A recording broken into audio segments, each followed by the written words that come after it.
फोकसली livelihood को लेके काम कर रहे हैं। लाइवलीहुड में हमारा मेजर फोकस जो है अभी एक तो है चिली पे और सेंट्रल राइस पे है।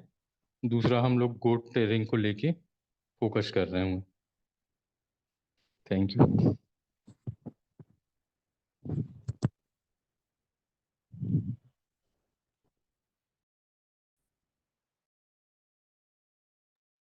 धन्यवाद कमल जी। धीरेन्द्र जी, आप सबके साथ अपना काम साझा करना चाहेंगे। वैसे तो ये भी हमें पता है कि मैं इस ग्रुप में नया हूँ। आप सब एक दूसरे को अच्छी भली भांति जानते हैं। अगर आप अपने कार्य के बारे में जो भी प्रोग्रेस हो रहा है वो शेयर करना चाहें तो प्लीज कर सकते हैं। ये एक ओपन डिस्कशन जैसा है, अगले 5 से 10 मिनट के।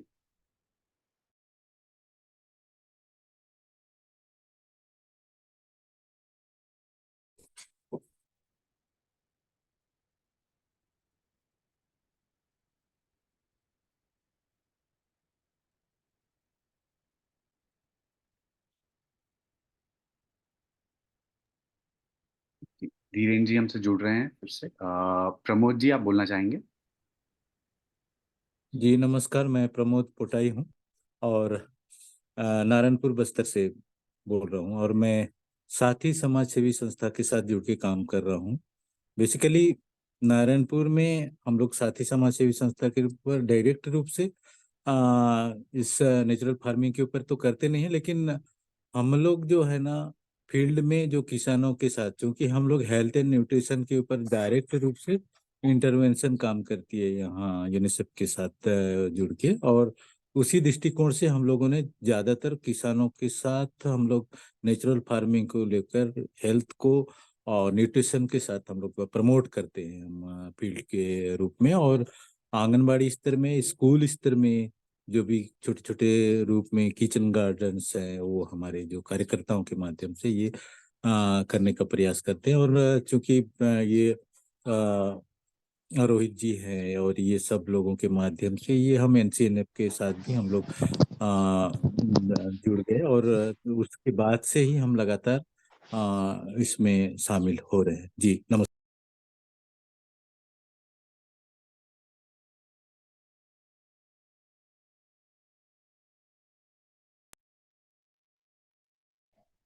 आवाज आया कि नहीं है?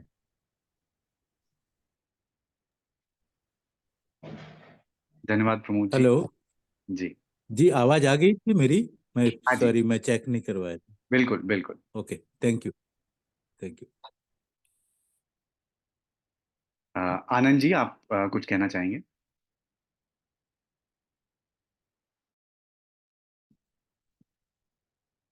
हाँ हेलो। जी, हम सुन पा रहे हैं। आवाज आ रही है ना सर? जी जी जी। सबों को नमस्कार, प्रणाम। मेरा नाम आनंद प्रकाश कुजूर है।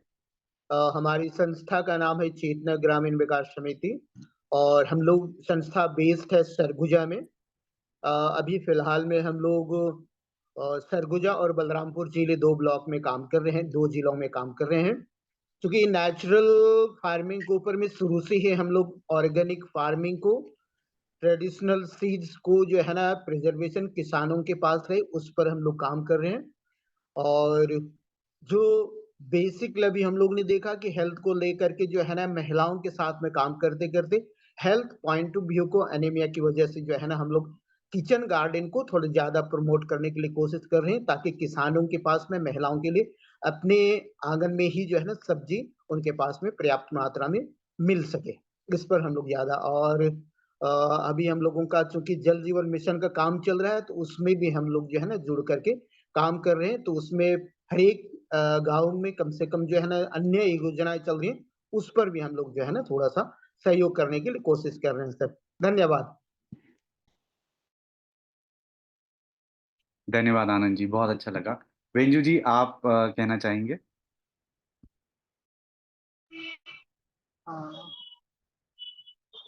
जी सर, सभी साथियों को मेरा नमस्कार। मेरा नाम वेंजू प्रसाद महंत है और मैं लोक शक्ति समिति रायगढ़ संस्था से जुड़ा हुआ हूँ। और हमारा जो कार्य है रायगढ़ जिले के 2 ब्लॉक में खरसिया और घरगोड़ा में high impact mega water set जो हमारा बीएलएफ के साथ हम हमारा काम चल रहा है, जिसमें सर हम लोग बेसिकली अभी किसानों का ग्रुप बना के पीजी फॉर्म करके किसानों के साथ जो हमारा मेजर जो क्रॉप है ग्राउंड नट है और ब्लैक ग्राम है, उस पर हम काम कर रहे हैं। साथ ही साथ सर नेचुरल फार्मिंग पे भी हमने जो विलेज लेवल पे हमारा जो जो जैविक दवा है, जो गांव में जो कृषि सखी दीदी हैं उनके साथ मिलकर जो फार्मर को हम ट्रेनिंग कैपेसिटी के माध्यम से हम जो जैविक दवा जो जीवामृत है बीजामृत है उसका हम किसानों को प्रयोग बता रहे हैं। और जी सर, थैंक यू।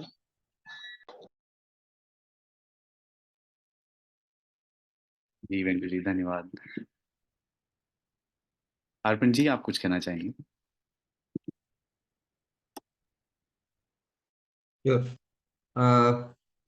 पहले तो thank you so much Sudhir and Rohit and the whole coalition for bringing people together after a gap. तो इसके लिए तो पहले मैं धन्यवाद देना चाहूंगा। एंड अबाउट मी, मेरा नाम है अर्पण दास। मैं transforming rural India foundation TRIF एक संस्था है जिसके साथ मैं जुड़ा हुआ हूँ। और हम एक इम्प्लीमेंटिंग एजेंसी चूंकि है नहीं, we are more into policy making. तो छत्तीसगढ़ में हमारी जो टीम है वो रायपुर बेस्ड अलग अलग विभागों में प्लेस्ड है। और साथ ही साथ बस्तर संभाग के जो जिले हैं, नारायणपुर, बीजापुर, कांकेर, दंतेवाड़ा, अपना सुकमा, बस्तर, तो यहाँ पे प्लेस्ड है। साथ ही साथ राजनांदगांव की डोंगर गांव में भी प्लेस्ड है। अपार्ट फ्रॉम दैट हमारी जो पॉलिसी टीम है वो कलेक्ट्रेट जसपुर और कोंडागांव में भी प्लेस्ड है। तो अबाउट आवर काम जो हम करते हैं, थीम में अगर हम इसे देखें तो हमारा जो थीम है, हम मल्टी डायमेंशनल थीम है। इसमें हेल्थ एंड न्यूट्रिशन भी है, इसमें क्लाइमेट स्मार्ट एग्रीकल्चर और उस पे भी काम हो रहा है। साथ ही साथ वाटर सिक्योरिटी पे भी काम हो रहा है। और हमारा जो प्लेटफॉर्म है जिस पे हम अपना काम बेस करते हैं वो है SHG प्लेटफॉर्म। तो SRLM, पंचायत एंड मनरेगा, ये हमारे पार्टनर्स हैं एट स्टेट लेवल। तो बाकी हम जैसे जैसे आपस में बात करते जाएंगे तो कुछ कुछ चीजें हम एक दूसरे के बारे में और बेहतर समझ बनेगा। Thank you. धन्यवाद अर्पण जी। गौरव जी, आप भी कुछ बताना चाहेंगे?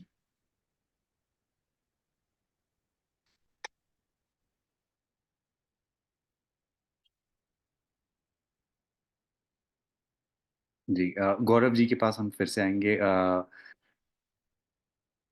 नीलांजन जी।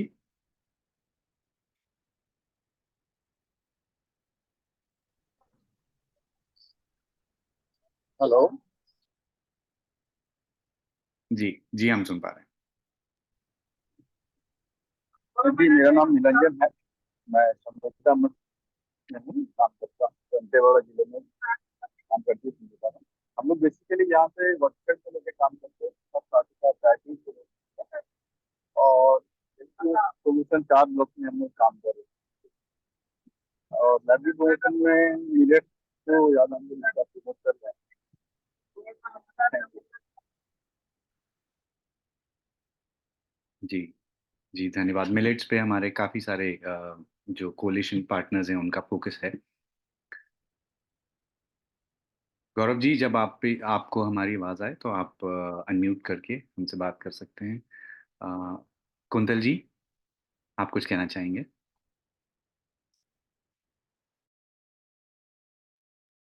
हाँ, गुड आफ्टरनून। मेरा नाम कुंतल है। मैं प्रधान के साथ जुड़ा हुआ हूँ लगभग 17 साल से। 12 साल में छत्तीसगढ़ में हूँ। और मैं प्रधान का जो स्टेट का फंक्शंस है और बाकी जितना टीम्स है, जो कोalition CSOs है, वो सभी के साथ हम लोग काम करते हैं।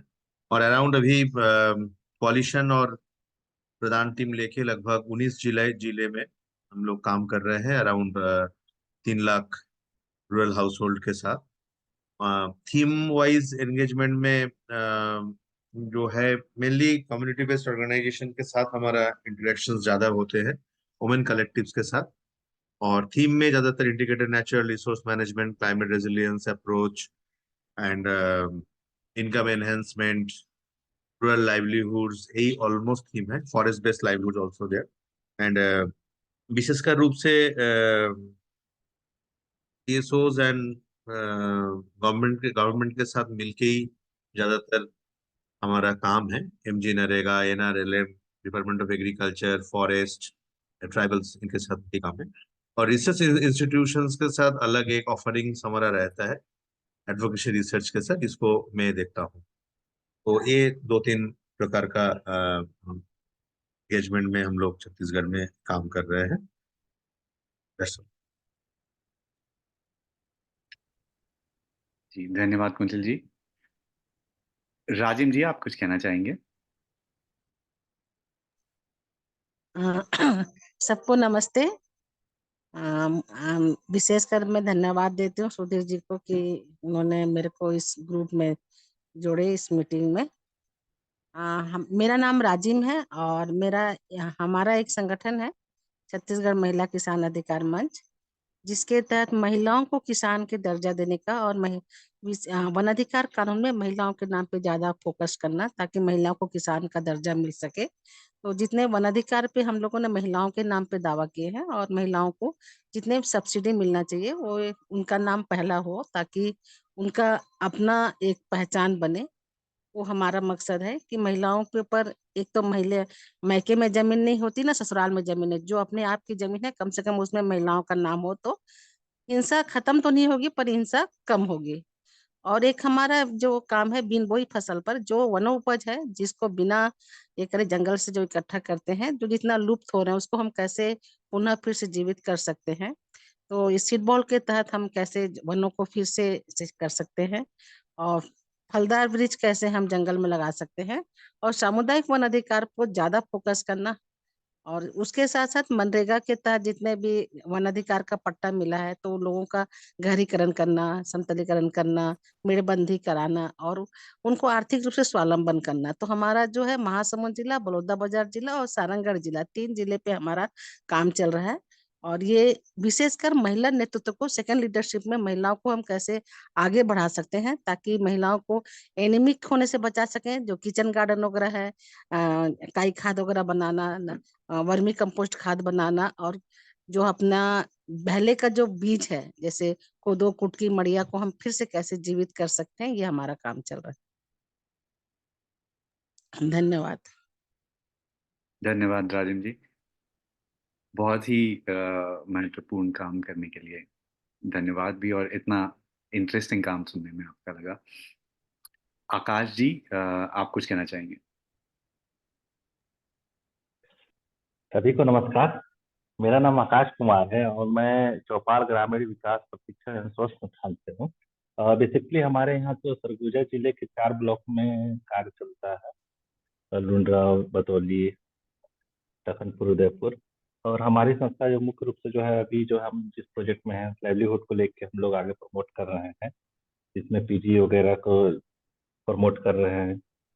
उसके साथ साथ हम लोग मुख्य रूप से जैसे मिलेट पे, फिश पे, नेचुरल फार्मिंग पे, ऑर्गेनिक फार्मिंग पे, इस पे हम लोग काम कर रहे हैं। इसके साथ साथ हमारी संस्था जो है बाड़ी विकास, लाइव स्टॉक, फॉरेस्ट पे, वन अधिकार पट्टा पे, मनरेगा पे, पीवीटीजी पे काम कर रही है।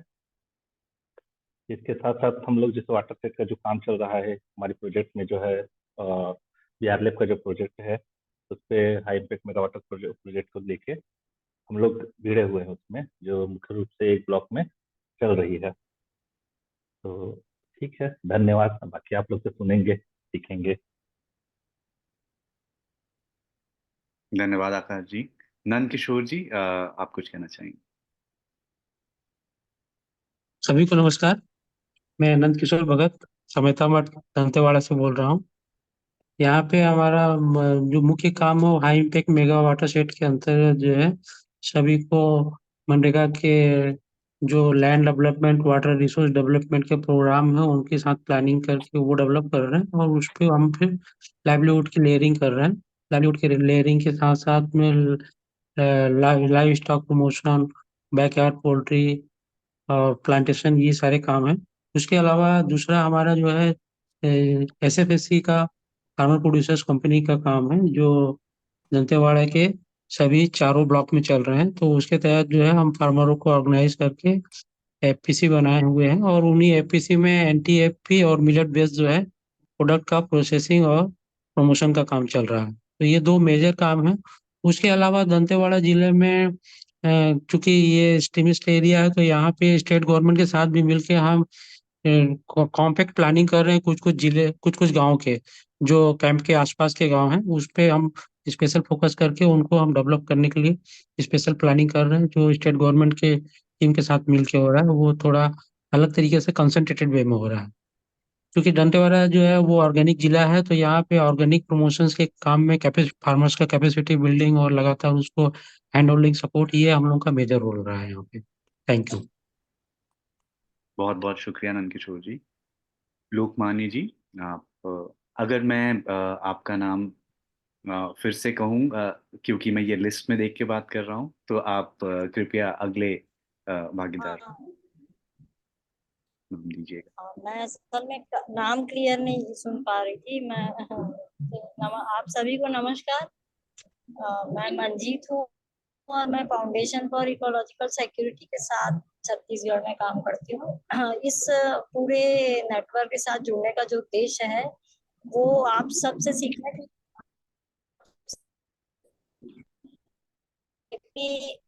आप लोगों से, आप लोग की तरह हम नेचुरल फार्मिंग पे काम नहीं कर रहे हैं, लेकिन जैसा कि हेलो हेलो जी, हम सुन पा रहे हैं। हाँ हाँ,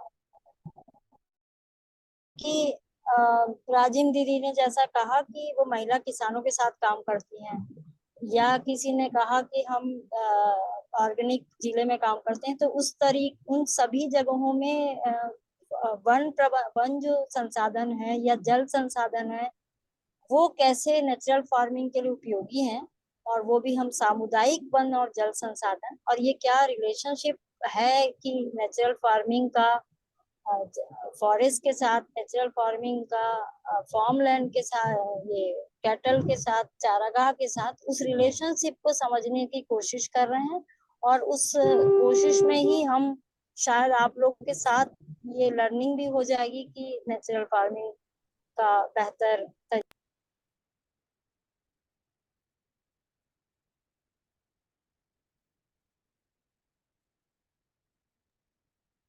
मंजीत जी, आप म्यूट पे हैं। हाँ हाँ, नहीं मैंने बोल दिया और बस। जी बिल्कुल, बहुत बहुत धन्यवाद।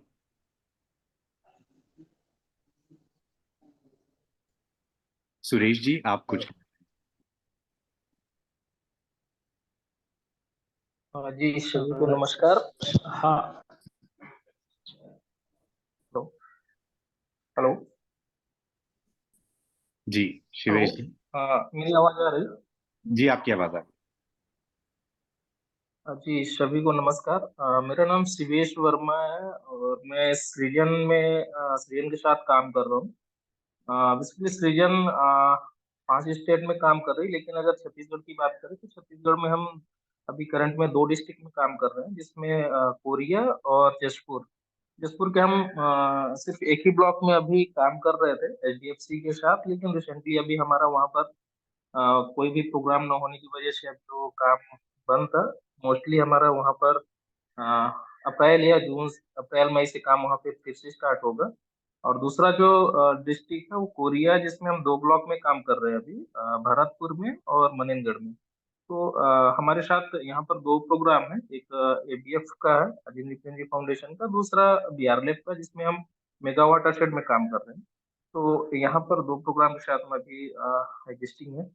और इसमें बात करें अगर लोकेशन पे जो थीम में हम काम कर रहे हैं, तो हमारा एक तो लाइवलीहुड थीम है, और दूसरा वाटर वाटर एनआरएम का है, और तीसरा हॉर्टिकल्चर है, और न्यूट्रिशन पे हम काम कर रहे हैं। हॉर्टिकल्चर में बेसिकली हमारा जो वाड़ी मॉडल है, सृजन का एक स्टेब्लिश मॉडल है नैनो ऑर्चर्ड का, उसको हम यहाँ पे काम कर रहे हैं। और हॉर्टिकल्चर में अदर जो वेजिटेबल कल्टीवेशन है और नेचुरल फार्मिंग है, उस पे हम काम कर रहे हैं। तो जो दूसरे हमारे पार्टनर और हैं वो किस तरह से काम कर रहे हैं, वही हम काम कर रहे हैं।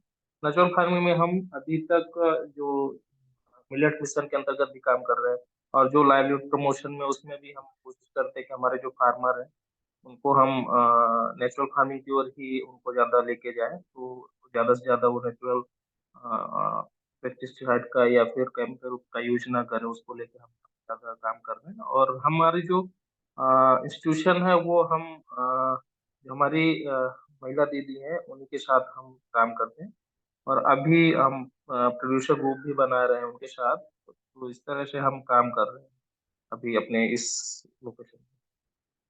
Thank you. धन्यवाद शिवेश जी। जितेंद्र जी, आप कुछ कहना चाहेंगे?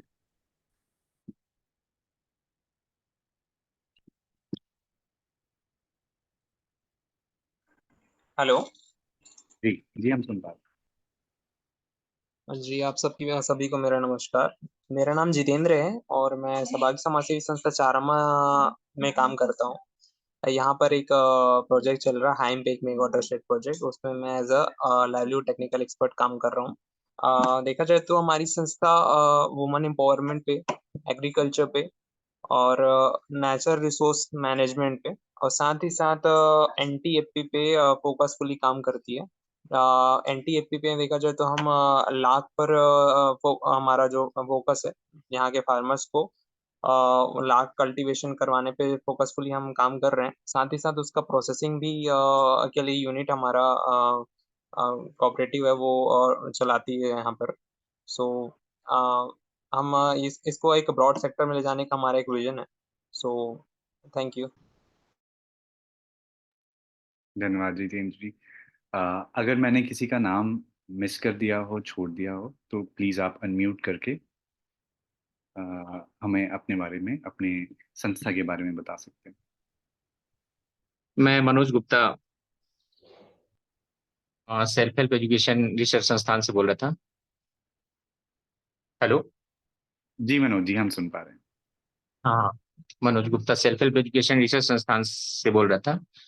ऑर्गेनाइजेशन तो छत्तीसगढ़ में है और अभी लास्ट 2 इयर्स से तो चूंकि हेल्थ पे फोकस है, खासकर कम्युनिटी हेल्थ पे फोकस है, लेकिन ऑर्गेनिक फार्मिंग के बारे में अभी हम लोग सिलफिली में कर रहे थे। लेकिन वर्तमान में कम्युनिटी हेल्थ के लिए बिलासपुर और सूरजपुर क्षेत्र में हम लोग काम कर रहे हैं।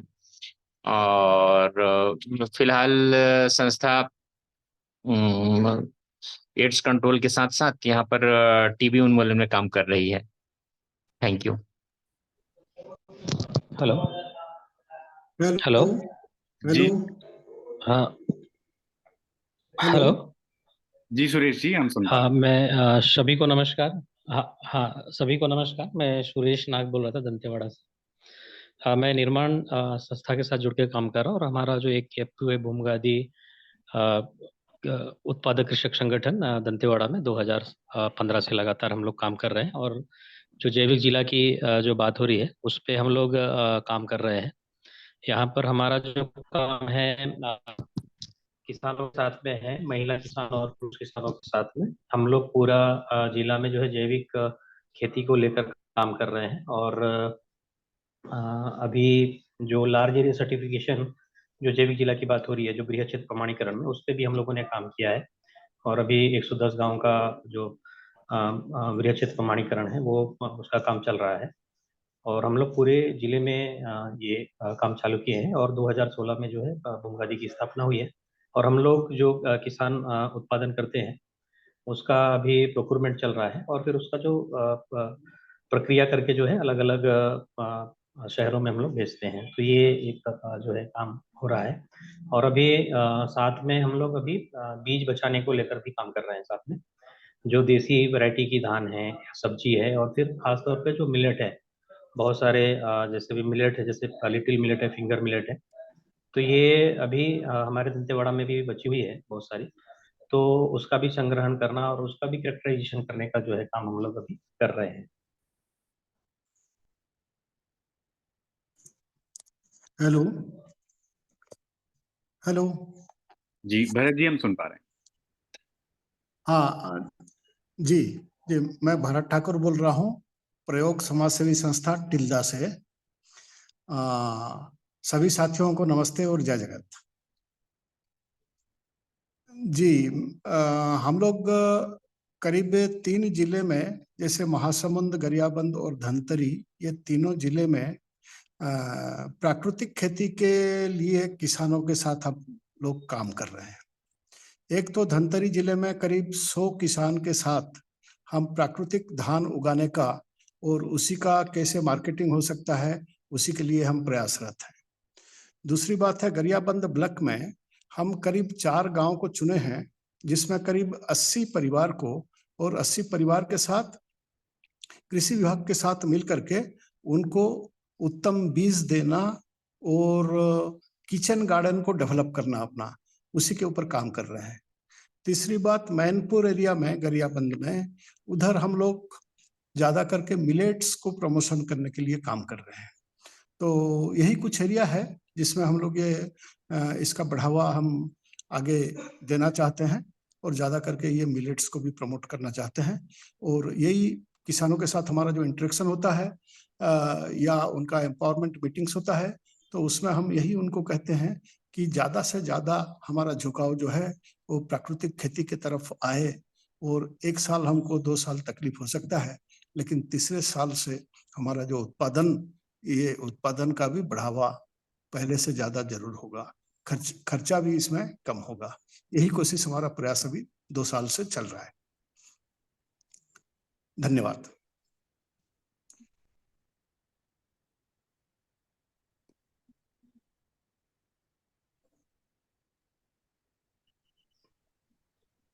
मैं मंजू गाड़िया, जन जागृति केंद्र से। हमारे क्षेत्र में अभी लोग, महिलाएं जो है किचन गार्डन को लेकर के ही काम करें ज्यादातर। रायगढ़ डिस्ट्रिक्ट और सारंगढ़ डिस्ट्रिक्ट में शुरुआत हो गई है हमारे यहाँ, और वहाँ काम भी शुरू हो रहा है। और आंध्र प्रदेश से हमारे जो ग्रुप थे, आंध्र प्रदेश से कुछ लोग ट्रेनिंग देने के लिए आ रहे हैं महिलाओं को।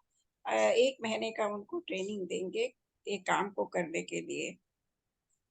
हेलो जी मंजू जी, हेलो, आपकी आवाज आ रही है।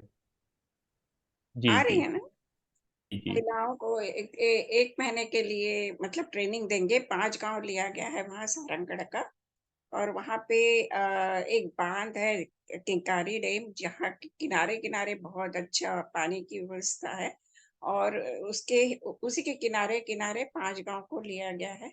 और वहाँ पे सारे लोग मिलकर के कोशिश कर रहे हैं कि कुछ अच्छा काम करें, लेकिन किचन गार्डन के ऊपर विशेषकर काम कर रहे हैं लोग। और हम 3 जिलों में काम करते हैं, लेकिन हमने अभी एक ही जिला लिया है नेचुरल फार्मिंग के लिए काम करने के लिए। तो शुरुआत वहां से हमने शुरू किया है, अभी शुरू किया है। मतलब पिछले 1 साल से बातचीत चली रही थी, लेकिन अभी कुछ ज्यादा तेजी से काम शुरू कर रहे हैं। धन्यवाद सबको, नमस्कार। सॉरी, नमस्कार बाद में बोल रही हूँ।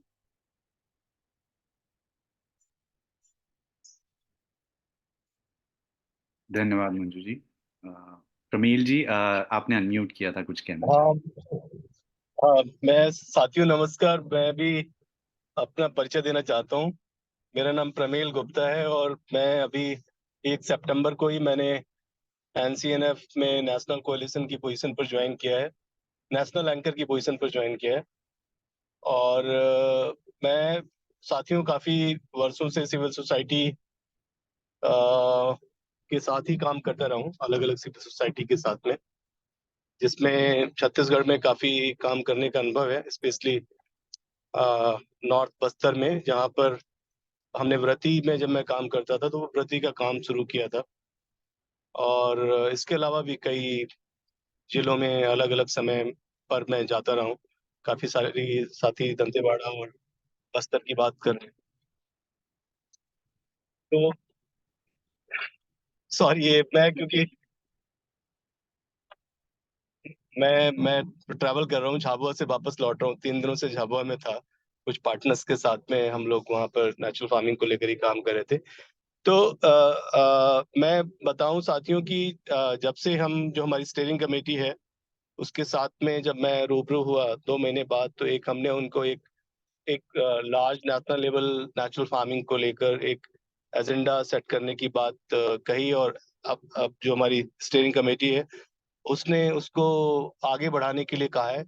तो मैं आपको बताऊं कि हम लोग ने ये लक्ष्य रखा है कि राष्ट्रीय स्तर पर नेचुरल फार्मिंग करीब 50 लाख किसानों के साथ में हम नेचुरल फार्मिंग को हम ट्रांसफॉर्म करने की बात कर रहे हैं, पूरा बदलाव की बात कर रहे हैं अगले 10 सालों में। तो इसको लेकर, इस पूरे आंदोलन को लेकर कि कैसे ये 50 लाख किसानों के साथ में हम लोग आने वाले समय में काम करें, मुख्य राज्यों में स्पेशली गुजरात, मध्य प्रदेश, छत्तीसगढ़, उड़ीसा, राजस्थान, झारखंड, उत्तर प्रदेश, बिहार, हिमाचल प्रदेश। तो हम जो अभी का जो मुहिम है उसमें अलग अलग राज्यों में जो सिविल सोसाइटी हमारे जो पार्टनर्स हैं उनके साथ में हम बातचीत कर रहे हैं, चर्चा कर रहे हैं। छत्तीसगढ़ में भी एक फर्स्ट राउंड में एक चर्चा की थी। तो बहुत अच्छे एक एक एक state specific agenda natural farming transformation को लेकर बिल्ड हो रहे हैं।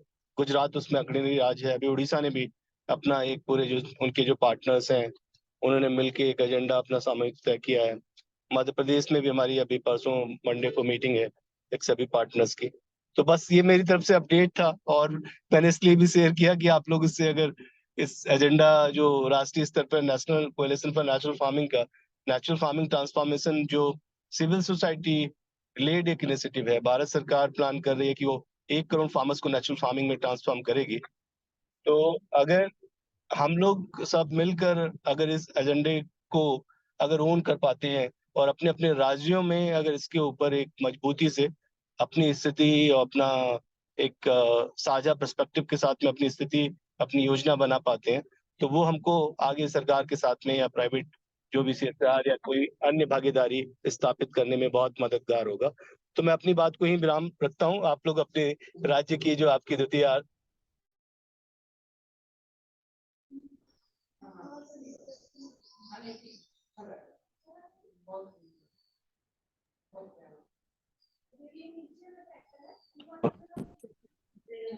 जी प्रवीण जी, सबको नमस्कार।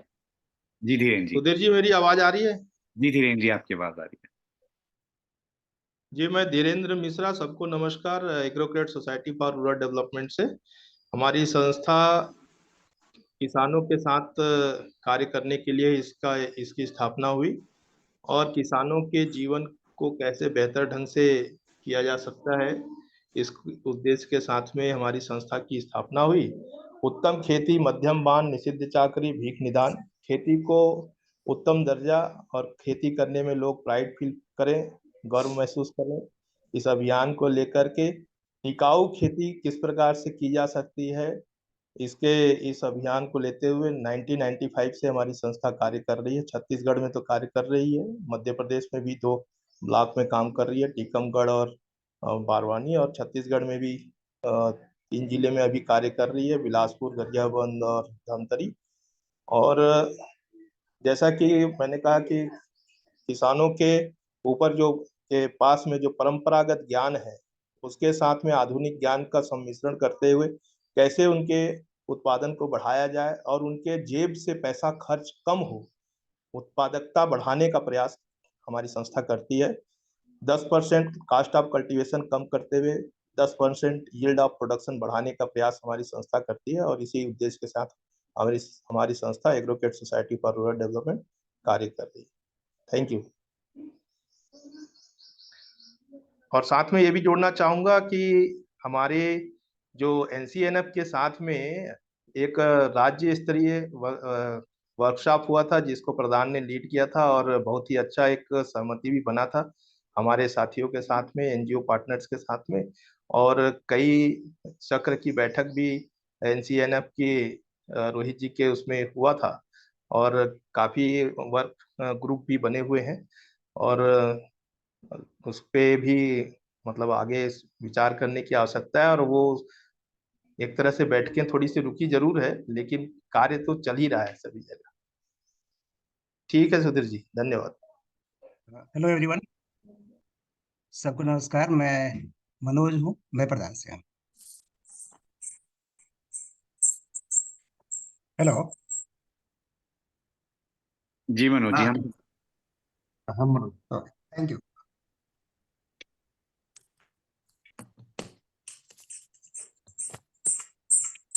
बहुत बहुत धन्यवाद। बस समय को मद्देनजर रखते हुए मैं चाहूँगा कि जो हमारे साथ बस अभी कुछ देर पहले ही जुड़े हैं उन्हें मैं फिर एक बार ये एजेंडा उनके सामने रख दूं। और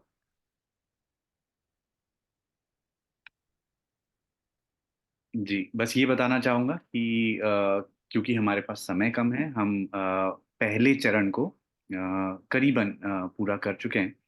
और दूसरे चरण में हम बात करेंगे कृषि सखियों के बारे में, जिनकी क्षमता निर्माण, कैपेसिटी बिल्डिंग और सर्टिफिकेशन के बारे में हम जो प्रोसेस है, जो भारत सरकार ने साझा किया है, उसके बारे में थोड़ी डिटेल में बात करेंगे। हमारी आगामी खरीफ की तैयारी कैसी है, उसमें आपको कोई सहायता की आवश्यकता है, तो हम तीसरे चरण में उसे सामने लाएंगे। चौथे चरण में हम जो ये मीटिंग होती है, हमारी जनरल बॉडी मीटिंग होती है, वर्किंग ग्रुप, जो हमारे छोटे वर्किंग ग्रुप्स बने हैं अलग अलग वर्क एरियाज पे, उन पे बात कर लेंगे। और कार्य समूह जो हैं हमारे वर्किंग ग्रुप्स, उसके एडिशन में राज्य स्तरीय अनुभव, जो हमारे स्टेट लेवल हमारे जो इवेंट प्लान्स हैं, इन पे भी रोहित जी थोड़ा सा प्रकाश डालेंगे। और हमारे पास अगर आज समय बचा तो हम नए बजट के ऊपर भी बात करना चाहेंगे। तो दूसरे चरण की ओर बढ़ते हुए मैं जी सुधीर, बस बस एक चीज और था, अगर उस स्लाइड पे जा पाओ वापस, और कोई और भी अगर कुछ जोड़ना चाहे एजेंडा आइटम्स में, बिल्कुल किसी और के भी, अगर स्लाइड वापस खोल पाओ, हाँ जी हाँ जी। और किसी और के भी कुछ अगर पॉइंट्स हो।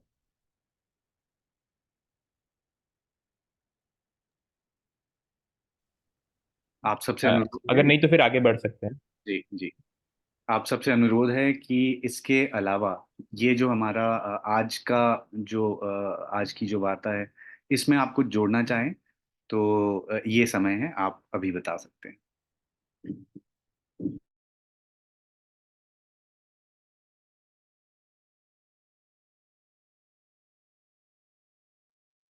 जी, आगे बढ़ते हुए अगर आपके मन में कोई और प्रश्न या कोई और ऐसी बात आए जो हमें डिस्कस करनी चाहिए, हमें बात करनी चाहिए, तो आप कृपया चैट में भी लिख सकते हैं या अनम्यूट करके हमें बता सकते हैं। जी, तो अब इस चरण में हम बात शुरू करने के लिए मैं अनुरोध करूंगा कि हमारे साथ कुंतल जी जुड़े हुए हैं, वो थोड़ा सा हमें डिटेल में बताएं थोड़ा सा कि ये कृषि सखियों का जो ये कार्यक्रम है जो भारत सरकार ने काफ़ी सारे हमारे ministry of rural development etcetera ने बहुत रिसेंटली हमारे साथ एक certification programme, master trainers etcetera, ये सारा कुछ जो अभी चल रहा है, प्लानिंग भी है और इम्प्लीमेंटेशन भी, इसके बारे में थोड़ा सा कुंतल जी अगर आप हमें बता पाएं। हाँ, thank you Sudhir ji. Basically ये रिसेंट डेवलपमेंट ही है। बेसिकली इसका बैकग्राउंड यही है, जो नेचुरल फार्मिंग का जो मेजर प्रोग्राम है, जो इस बार बजट में आप लोग देखे होंगे, पीएम प्रणाम का नाम में इसका एलोकेशन बजट में हुआ है, और नेचुरल मिशन और नेचुरल फार्मिंग के साथ ये मार्च करेगा पुराना सभी स्कीम। ऐसे ही एक बातचीत है। तो रोहित जी के साथ में बीच में बात हो रहा था, जो शायद मिशन डॉक्यूमेंट्स अभी फाइनल स्टेज में है कैबिनेट में, पर इसका पहले department of agriculture and ministry of rural development, ये लोग एक एमओयू साइन किया है, जो नेचुरल फार्मिंग का जो रोल आउट होगा आने वाला दिन में, ये एसआरएलएम का जो कृषि सखी है इनका माध्यम से ही होगा। मतलब कृषि सखी आपका जो है, जो मोटा मोटी 80 से 100 परिवार का बीच में एक दीदी जो काम करते हैं, तो वो जाके अपना ट्रेनिंग लेके door to door round system में hand to hand holding support में ये नेचुरल फार्मिंग को प्रीच करेंगे। क्योंकि एसआरएलएम का ये जो कृषि सखी दीदी है, ये काफी मतलब काफी कैपेबल है, और काफी दिन से लगभग 10 साल को ऊपर है ये community manage sustainable agriculture, CMSA, आप लोग बहुत लोग नाम जानते होंगे।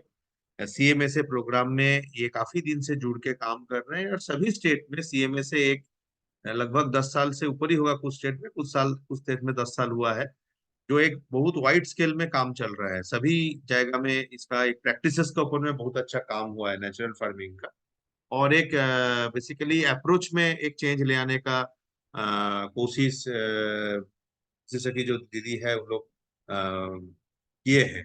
तो ये एमओयू जो है, इसमें कृषि सखी को ट्रेन करना थ्रू मास्टर ट्रेनर, तो इसमें मैनेज जो ऑर्गेनाइजेशन है, ये ट्रेनिंग का नोडल एजेंसी है, और इन लोग मैनेज अप्रोच किया है स्टेट रूरल डेवलपमेंट डिपार्टमेंट को एंड एसआरएलएम को। जो एसआरएलएम का जो block and district level staff है, वो मास्टर ट्रेनर हिसाब से रहेंगे, और जहां एसआरएलएम का जो एम्पैनल्ड एजेंसीज है, जो सीएमएसए में ऑर्गेनिक फार्मिंग में काम कर रहे हैं, इन ब्रॉडर फ्रेम एनसीएनएफ का कुछ पार्टनर्स भी उसमें इन्वॉल्व है। तो बेसिकली वो उनको as a master trainer block level में मैंने एक फेज ऑफ ट्रेनिंग देके सर्टिफिकेट वगैरह दिए हैं। तो उसमें सभी स्टेट में तो एसआरएलएम का जो ब्लॉक स्टाफ है वही मास्टर ट्रेनर है, और कुछ जगह में जो एसआरएलएम का एम्बेडेड एजेंसीज है, जो पहले एसआरएलएम के साथ काम कर रहे हैं, उनका मास्टर ट्रेनर ट्रेनिंग लिए हैं। लेकिन नेक्स्ट जो फेज है वो बहुत इंपॉर्टेंट है। जो ये ट्रेनिंग जब होगा ब्लॉक लेवल में, जब ट्रेनिंग होगा, जब मास्टर ट्रेनर ट्रेनिंग करेंगे, तो उसमें जो ब्लॉक में ट्रेनिंग होगा, उस ब्लॉक में एसआरएलएम का चैंपियन फार्मर को भी रखने का बात है। तो ये एक स्पेस है जहाँ पे एसआरएलएम का चैंपियन फार्मर, मतलब जो दीदी के साथ हम लोग भी काम कर रहे हैं, और काफी जगह में ब्लॉक में, जैसे प्रधान हम लोग एसआरएलएम के साथ काफी दिन काम कर रहे हैं, तो 37 ब्लॉक हम लोग को जो एलोकेट किया गया है। तो इन द टाइम 37 ब्लॉक में जहां जहां एनसीएनएफ का प्रधान टीम है, एनसीएनएफ पार्टनर है, जहां जहां है, जहां नहीं है तो नहीं है, उधर तो एसआरएलएम का स्टाफ ही है। तो हम लोग बात भी किए, और काफी सारे पार्टनर ऑर्गेनाइजेशन जो आज है, उनका मास्टर ट्रेनर भी इसमें इंक्लूड हुए हैं 37 ब्लॉक्स में जहां पे हम लोग काम कर रहे हैं, और उनका सर्टिफिकेशन भी हुआ है। और इसके बाद वाला, मतलब जब ट्रेनिंग होगा, उस समय जो लीड फार्मर जो ट्रेनिंग में रहेंगे एसआरएलएम का जो दीदी है, और साथ साथ में ये लीड फार्मर ट्रेनिंग के बाद जब गांव में ये रोल आउट होगा, तो कृषि सखी, तो मैं हो सकते हैं फील्ड लेवल में काफी सपोर्ट कोalition का जरूरत होगा। क्योंकि ट्रेनिंग के बाद जब ऐसा, जो जैसे कि दीदी जब इसको रोल आउट करेंगे, तो 70-80 परिवार का पीछे एक दीदी करेंगे, वो कैसे कर रहे हैं उसका हैंड होल्डिंग का जरूरत होगा। तो इसका जो ट्रेनिंग तो एक फेज ऑफ वर्क है, बट आने वाला दिन में जब रोल आउट होगा, उस समय एक broader role and broader offering शायद ये कोalition को प्ले करना पड़ेगा फील्ड में एंड बाकी जाएगा में। और साथ साथ में ये जो टोटल नॉलेज बिल्ड होगा, इस नॉलेज बिल्डिंग में एसआरएलएम के साथ experience consolidation and knowledge building event, जैसे बाकी वर्क में आईएफसी से लेके बाकी जगह में हुआ है, उस टाइप का knowledge building event, knowledge management के काम का भी स्कोप इसमें है। तो ये मोटा मोटी एक फॉर्म ले रहे हैं अभी। आई थिंक नेचुरल मिशन और नेचुरल फार्मिंग आने के बाद ये और तगड़ा शेप लेगा। तो यही मोटा मोटी ब्रीफ था सुधीर जी। मनोज है, मनोज कुछ ऐड करेंगे काइंडली?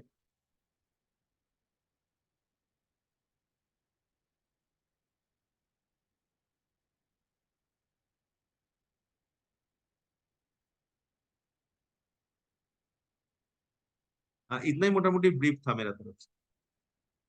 जी जी कुंतल जी, बहुत बहुत धन्यवाद। आपकी अनुमति से अगर ये जो आपने ब्लॉक के लिस्ट साझा किए थे, एक स्प्रेडशीट थी, अगर आप चाहें तो। हाँ, आपके साथ में शेयर किया आपने।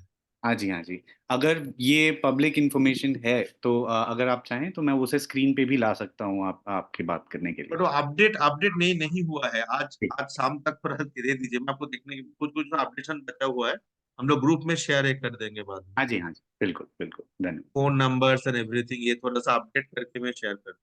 जी अपडेट नहीं हुआ है। जी जी, धन्यवाद। सिन्हा जी, आपने अनम्यूट किया है, आप कुछ कहना चाहते हैं? जी जी, बहुत बहुत धन्यवाद कुंतल जी। मैं अब अर्पण जी को यहाँ निमंत्रित करूंगा कि इस प्रोग्राम के बारे में अपनी राय दें।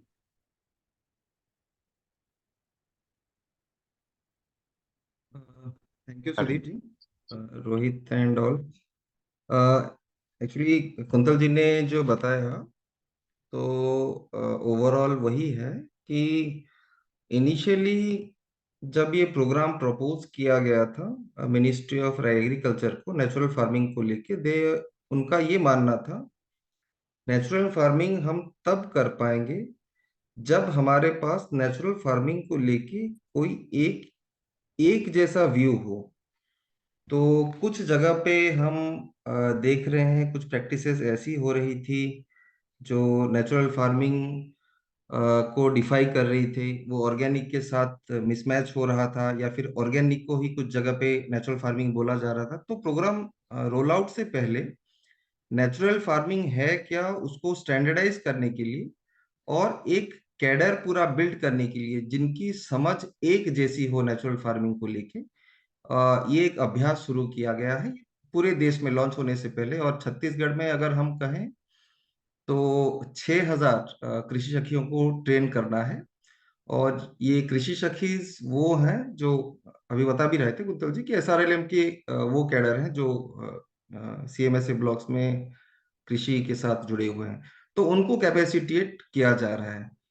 तो इसमें बस मैं एक चीज और जोड़ना चाहूंगा, 6000 में से जो कैपेसिटेट करनी है, एसआरएलएम ने तो जिम्मेदारी ली है उनको कैपेसिटेट करने की। और सरकारी व्यवस्था में जैसे काम होता है, कुछ स्ट्रिक्ट टाइमलाइंस होती है, तो उसको देखते हुए कुछ हमारे एनसीएनएफ के पार्टनर्स भी जुड़े हैं जो ट्रेनिंग में मदद कर रहे हैं एज ए मास्टर ट्रेनर। और ऐसे बहुत से ब्लॉक और छूट भी गए हैं अभी जहाँ पे स्कोप है। अगर हमारे एनसीएनएफ के कोई पार्टनर्स चाहते हैं वहाँ पे अपने मास्टर ट्रेनर्स 5-5 दिन का जो ट्रेनिंग है उसमें एज ए वॉलेंटियर कर सकते हैं। सो मैं जैसे ही लिस्ट शेयर होगा तो उसमें दिख जाएगा जहाँ जहाँ पे वैकेंट है, जहाँ जहाँ पे ज़रूरत है। अगर वो हेल्प करना चाहें तो वो प्लीज़ आगे आ सकते हैं। हाँ, इसमें फाइनेंशियल रिन्यूमरेशन कुछ नहीं है, but as an organization, as a individual, as a individual जो नेचुरल फार्मिंग को लेके एक अच्छी सोच रखते हैं और प्रोफेशनलिज्म जिनमें है नेचुरल फार्मिंग को लेके, वो चीजें उजागर होगी। तो जैसे ही लिस्ट शेयर होता है, जहां जहां पे ब्लैंक है, मास्टर ट्रेनर सपोर्ट की जरूरत है, जहाँ पे एजेंसीज का नाम नहीं डला है और वहाँ पे एसआरएलएम अपने से करने के लिए आगे बढ़ रही है, तो अगर आप वॉलेंटियर कोई भी करना चाहें तो प्लीज बिल्कुल वॉलेंटियर करिएगा। और हाँ, ये एकदम स्ट्रिक्ट टाइमलाइन है, आगे मॉडल कोड ऑफ कंडक्ट लगने से पहले इसको खत्म करने की शेड्यूल बन रही है। तो मेरा बस यही कहना था। जी अर्पण जी, ओवर टू सुधीर जी। बहुत हेलो बहुत हेलो हेलो। हेलो। जी जी भरत जी जी बताइए। जी हाँ जी, अर्पण जी अभी जो बताए कि जी प्रयोग की तरफ से हम भी अपना मास्टर ट्रेनर देना चाहते हैं। जी जो एरिया अभी भी खाली है जी वो शेड्यूल अगर हमको शेयर किया जाए तो हम अच्छा वॉलंटियर्स दे सकते हैं जो ऑलरेडी ट्रेंड हैं और फील्ड एक्सपीरियंस्ड हैं। Thank you so much Bharat ji. जैसे ही लिस्ट शेयर होता है हम इस पे बात कर सकते हैं, एक बार देख लेते हैं कहाँ जी कहाँ पे हमारे वॉलंटियर्स हैं और कहाँ पे ऐसी जगह है जहाँ पे वैकेंट जा रही है, ओके तो फिर हम इस पे आगे बात कर सकते हैं। ओके ओके ठीक है। जी जी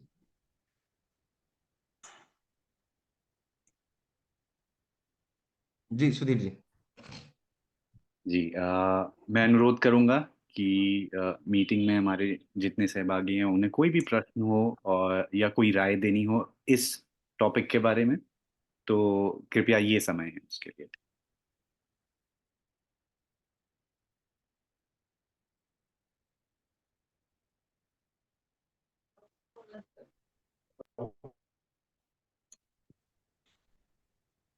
जी सिन्हा जी, आप कुछ कहना चाह रहे हैं?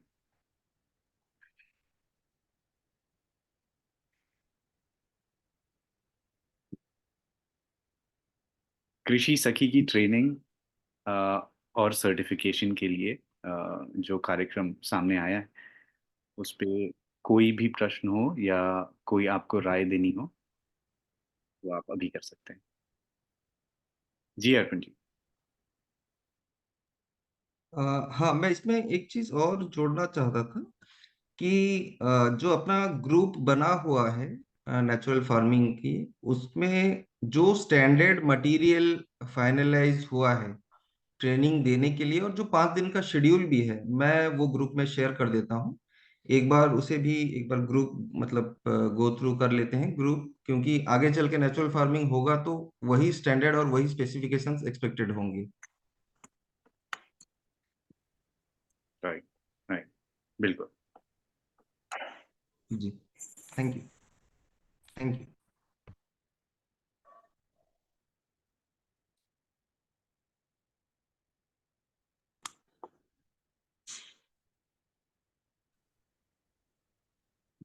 जी अगर कोई और प्रश्न या कोई और बात आपको कहनी नहीं है इस टॉपिक पे, तो हम आगे बढ़ सकते हैं।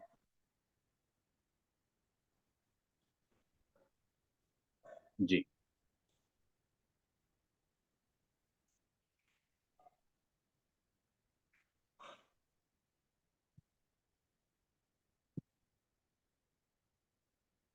अगला जो चरण है वो आने वाली खरीफ सीजन के लिए है। इसमें हम चाहते हैं कि अ, जो भी आपकी संस्था में आपके संस्था के थ्रू जो खेती और जुड़े हुए हैं, कोई ऐसी आवश्यकता हो अ, सहायता की या कोई सपोर्ट की या कोई ऐसी बात हो जो आप कहना चाहें इन जनरल, तो ये समय होगा इस बात कहने के लिए।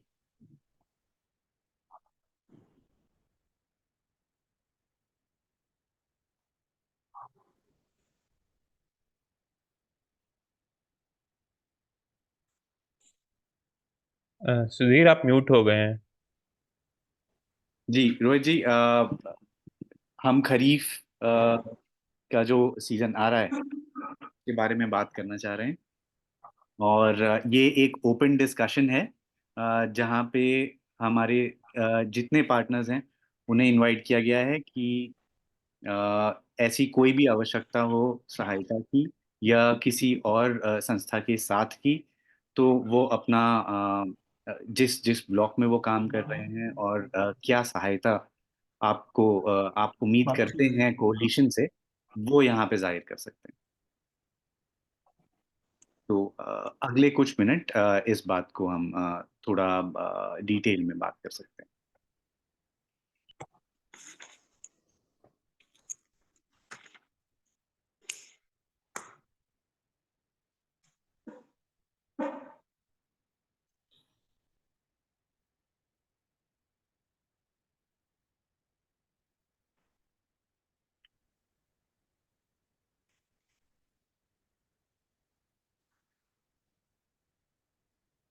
कुंतल जी, ये जो विभाग की तरफ से जब चुनाव के पहले जो बात हुई थी कि RYSS में विजिट वगैरह करने की, वो उस समय तो अपन रबी के समय बात कर रहे थे, पर वही चुनाव वनाव में हो गया और बजट भी नहीं था।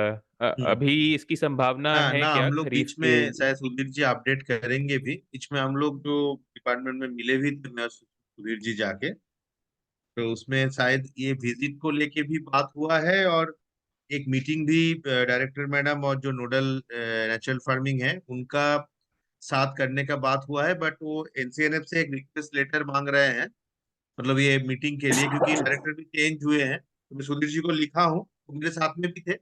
एनसीएनएफ से एक लेटर हो जाएगा, तो उस लेटर के बेसिस में एक मीटिंग डायरेक्टर के साथ एनसीएनएफ का जो पार्टनर सब है काम कर रहे हैं उनका प्रेजेंस में कुछ सिलेक्टेड लोग हम लोग जा सकते हैं। तो उस मीटिंग करके ही हम लोग एक RYSS में विजिट, RYSS में जाने के लिए गवर्नमेंट से कुछ लोग चले भी गए थे, लेकिन कुछ इंसिडेंट ऐसे हुआ अचानक स्टेट में, जो इलेक्शन का रिजल्ट वगैरह आउट हुआ, तो उनको रिटर्न आना पड़ा।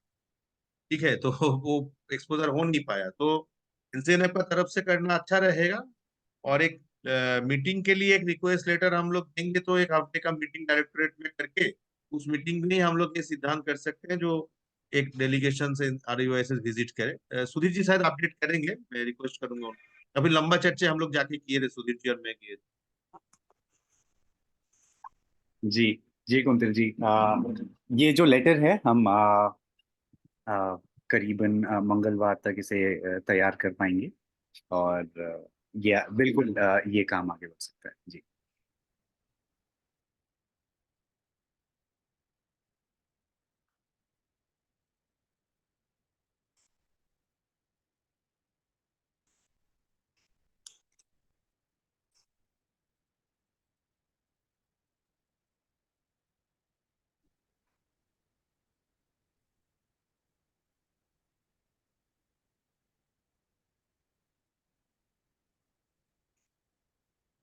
मंजीत जी, मुझे याद है कुछ दिन पहले हमारी एक बात हो रही थी, ये एक खरीफ की जो खेती होने वाली है उसमें कैसे हम सहायता भी कर सकते हैं, कैसी कैसी उम्मीदें हो सकती हैं संस्थाओं की कोलिशन से।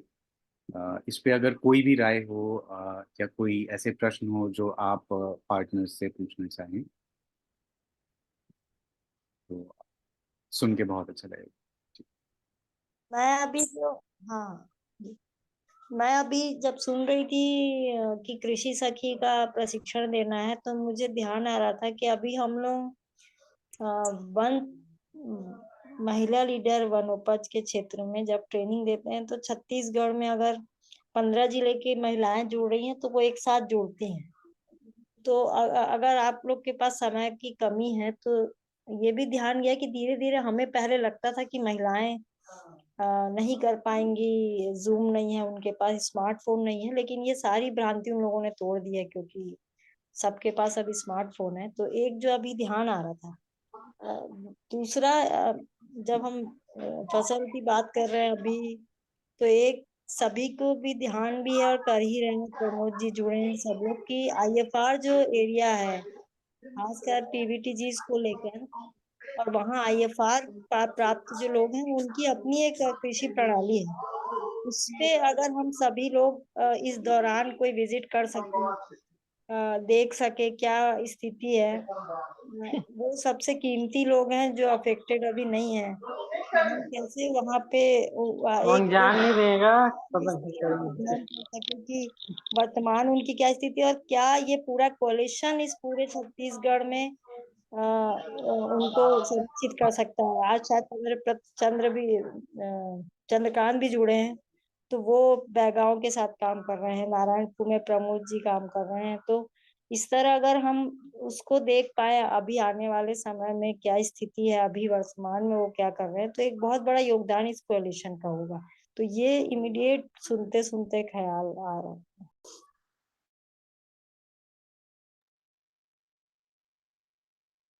रोहित जी नमस्कार।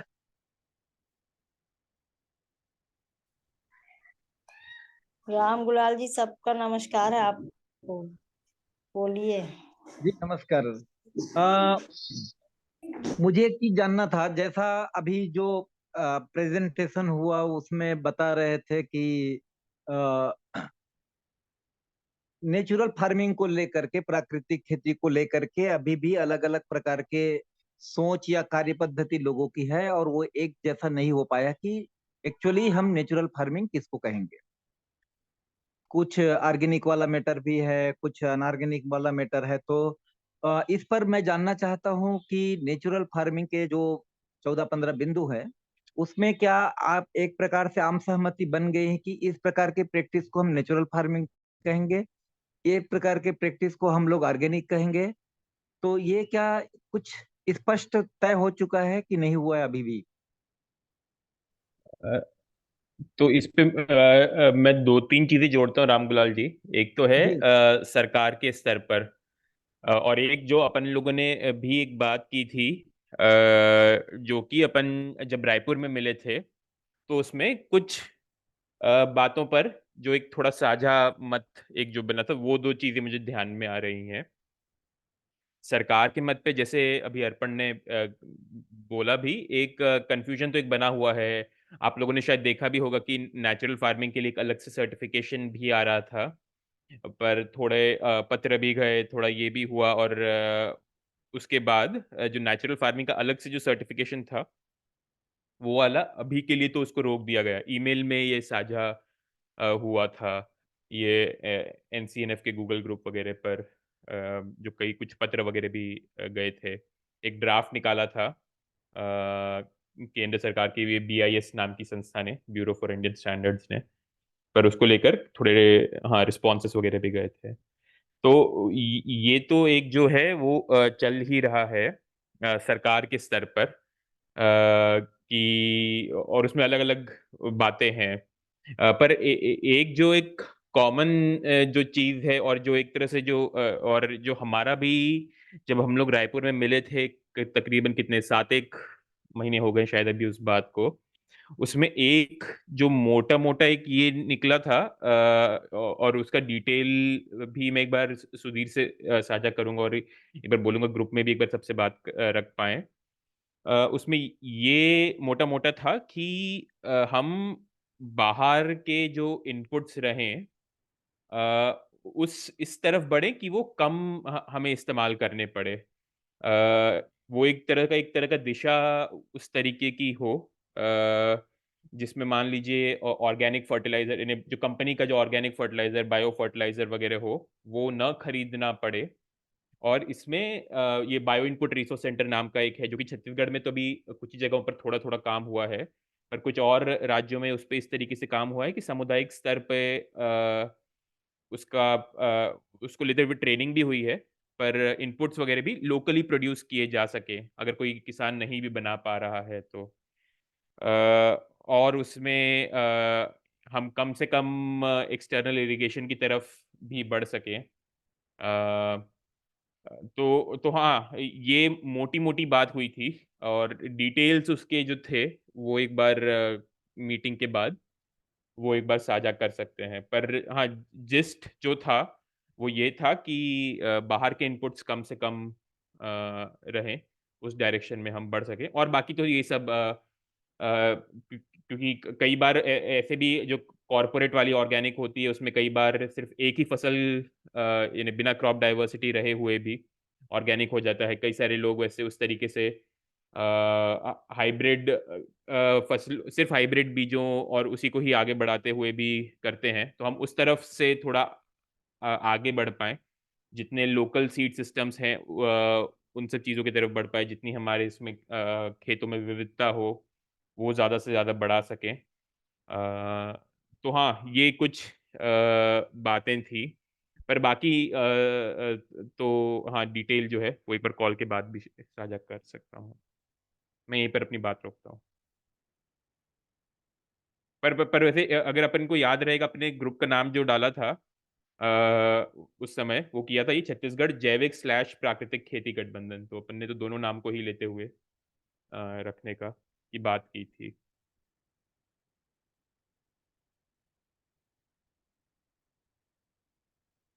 रामगुलाल जी? बाहर से हमको किसी प्रकार का इनपुट खरीदी ना करना पड़े। हमारे जो वेस्टेज मटेरियल है या हमारे पास जो उपलब्ध चीजें हैं उन्हीं से हम लोग बायो फर्टिलाइजर, बायो पेस्टिसाइड तैयार करें। अभी तक यही प्रैक्टिस रहा है। और जो उसके जो और 8-10 पॉइंट है जिसमें जो खरीफ ग्रीष्म ऋतु की जुताई जुताई से लेकर के अलग अलग प्रकार के कीट नियंत्रक से लेकर के जो प्रैक्टिस हैं वो हम लोग प्राकृतिक खेती में या परंपरागत खेती में मान के चलते हैं। इसमें आप लोग जो अभी बता रहे हैं कि जो बिहान की जो दीदियां हैं जिन्होंने पशु सखी की ट्रेनिंग ली हुई है उनको, सॉरी, कृषि सखी की, तो उन लोगों को लेकर के योजनाओं को लेकर ज्यादातर जो कम्युनिटी मैनेज्ड सस्टेनेबल एग्रीकल्चर की जो बात कर रहे हैं उनको आगे ले जाने की बात है। तो हमको तो फिर इसका मतलब यह है कि हमको फिर उस योजना के साथ जुड़ना पड़ेगा। योजना के साथ जुड़ना मतलब सरकार को साथ लेकर के चलना है। सरकार के साथ जाना है तो 2-3 और रास्ते अलग अलग खुलते हैं। एक तो एग्रीकल्चर डिपार्टमेंट के साथ आप लोगों की बातचीत चल ही रही है, जैसा अभी आप लोगों ने, अर्पण जी ने जैसा बताया। तो यहाँ पर भी अभी मंजीत दीदी ने वो बात उठाई है कि हमारे जो पीवीटी जी लोग हैं उनके खेती के लोग रखे, तो उनके खेती को लेकर के हम लोग क्या, अभी जो नया योजना सरकार ने लॉन्च किया है जनमन योजना, उसमें उनके होलिस्टिक डेवलपमेंट की बात कर रहे हैं, तो उसमें कृषि को भी शामिल किया जाए। ये राज्य सरकार के साथ हमारा एक प्रस्ताव भी हो सकता है, कुछ प्रैक्टिसेस भी करके दिखाया जा सकता है। दूसरा जो ये जो कृषि सखी इनको लेकर के यदि हमारी योजना है कि इनको प्रशिक्षित करें और ज्यादा से ज्यादा इनको बढ़ाएं, तो अभी केंद्र सरकार की भी वो योजना जनमन भी है और एक शक्ति वंदन योजना भी आया है जिसमें 1 करोड़ दीदियों को, जो एसएचजी से जुड़े हुए महिलाएं हैं, उनको लखपति दीदी बनाने का उनका एक संकल्प है, ऐसा पढ़ने को अभी मिल रहा है लगातार। तो क्या हम वो कैसे बनाएंगे, कैसे करेंगे, किन गतिविधियों से, किस व्यवसाय से करेंगे, तो क्या एक कृषि भी एक व्यवसाय हो सकता है, इस दिशा में जाकर के उनको जोड़ने का एक प्रयास हो सकता है क्या? इस संभावनाओं का ऊपर भी हमको विचार करना चाहिए और चर्चा भी करना चाहिए। मेरा एक ऐसा मंतव्य है। हो सकता है आप सहमत ना हो, लेकिन मेरा ऐसा सोच है। बिल्कुल रामगुलाल जी, रोहित जी। मैं बस एक बात जोड़ता हूँ और फिर बाकी साथी हाँ। भी इसमें और जोड़ें कि एसआरएलएम को लेते हुए एक जो ये कृषि सखी का जो कार्यक्रम है ट्रेनिंग का, वो तो एक चल ही रहा है। साथ ही साथ हमारा मध्य प्रदेश में और अब राजस्थान में भी जैसे एग्रीकल्चर के डिपार्टमेंट को लेते हुए कुंतल जी के साथ काफी मिलना हुआ था और उनके साथ एक पार्टनरशिप की बात चल रही थी, वैसे एसआरएलएम के साथ भी हमारी पार्टनरशिप आगे बढ़ रही है। हमारा मध्य प्रदेश में ये प्री ईसी जो मीटिंग होती है सभी एसआरएलएम की, उसमें ये बात भी बनी है कि एक रफली एक 15 करोड़ का एक प्रोग्राम एक रहे जिसमें सिविल सोसाइटी के जो 100 ब्लॉक हैं जहाँ पर अच्छा प्रेजेंस है, मजबूत पकड़ है, वहाँ पर इम्प्लीमेंटेशन का काम सिविल सोसाइटी लीड करे और कुछ और ब्लॉक्स, कुछ और डिस्ट्रिक्ट्स में आरवाईएसएस इस काम को लीड करे। तो एक तरह से फंडेड पार्टनरशिप की तरफ बढ़ रहे हैं जी। मध्य प्रदेश में। राजस्थान में नॉन फंडेड पार्टनरशिप की बात और प्रपोजल एक गया है शुरुआत में, क्योंकि और एक तरह से मध्य प्रदेश में भी ये काफी समय बाद अब इस स्टेज पे पहुंचे हैं।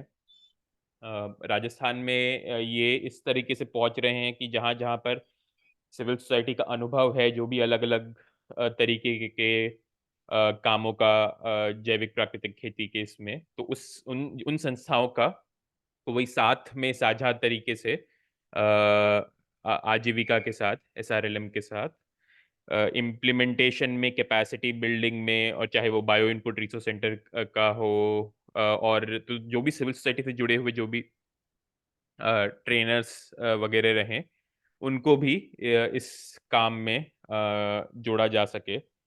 और जहाँ पर हमारे वो जो ओवरलैप भी रहता है एसआरएलएम के साथ, उनके साथ भी किचन गार्डन वगैरह ये सब चीज़ों को लेते हुए, तो हाँ, ऐसे वाले प्रपोजल्स भी, और वो शायद अभी हमारी छत्तीसगढ़ में बात शायद अभी उतनी नहीं हुई होगी।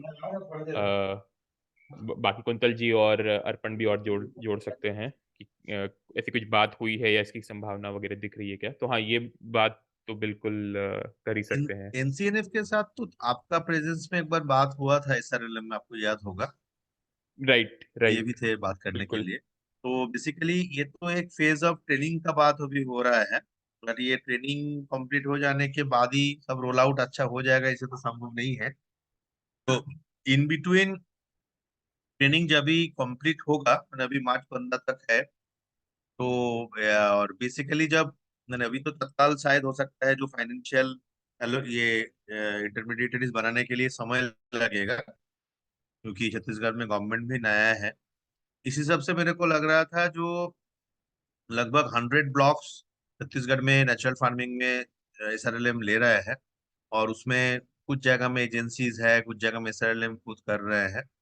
तो आने वाला दिन में आई थिंक, अभी तो ये ट्रेनिंग 15 तारीख तक चलेगा, बट बीच में रोहित जी आप जब आएंगे और सुधीर तो है, तो हम लोग एक बार एसआरएलएम को साथ एक ब्रॉडर ये अप्रोच को लेके बात कर सकते हैं। एनसीएनएफ एज ए नेटवर्क, जहाँ पे हमारा इंडिविजुअल ऑर्गेनाइजेशन का अपना अपना आइडेंटिटी है, but we are working as a network there, we are working network have a own strength and capacity there. तो इसको देखते हुए हो सके एनसीएनएफ का तरफ से भी हम लोग एक स्टेट लेवल में एसआरएलएम को और इसका डिपार्टमेंट ऑफ एग्रीकल्चर को लेके, मैं वर्कशॉप नहीं बोल रहा हूँ, बट ये जो प्रोस्पेक्ट्स ओपन हुआ 100 ब्लॉक, आने वाला दिन में पूरा स्टेट में ही होगा, और उसमें एसआरएलएम भी है, कुछ एजेंसीज हम लोग भी है, हम लोग कुछ लोगों को जुड़े भी हैं। तो ये सभी एक फेज ऑफ ट्रेनिंग अभी कंप्लीट होगा, बट इसका इसका जो व्याप्ति है ये बहुत बड़ा होगा, पूरा स्टेट में रोल आउट होगा। ये आने वाला दिन में इसका स्कोप और बढ़ेगा। तो एनसीएनएफ एज ए प्लेटफॉर्म कैसे इसमें सपोर्ट कर सकता है, ये ऑफर हम लोग एसआरएलएम के पास भी दे सकते हैं आने वाला दिन में। और मेरा हिसाब से ऑफर एनसीएनएफ का तरफ से जाना बेहतर रहेगा। वन फेज ऑफ ट्रेनिंग हम लोग 2-3 एजेंसी और 4-5 एजेंसी और जो लोग इंटरेस्टेड होंगे करके हम लोग करेंगे। ये 5 दिन का ट्रेनिंग हुआ, लेकिन मेन काम उसके बाद में होगा, जब रोल आउट होगा फील्ड में, एविडेंस क्रिएशन का काम होगा, रोल आउट होगा, किसान मेला करना है, एविडेंस को और क्रिएट करना है।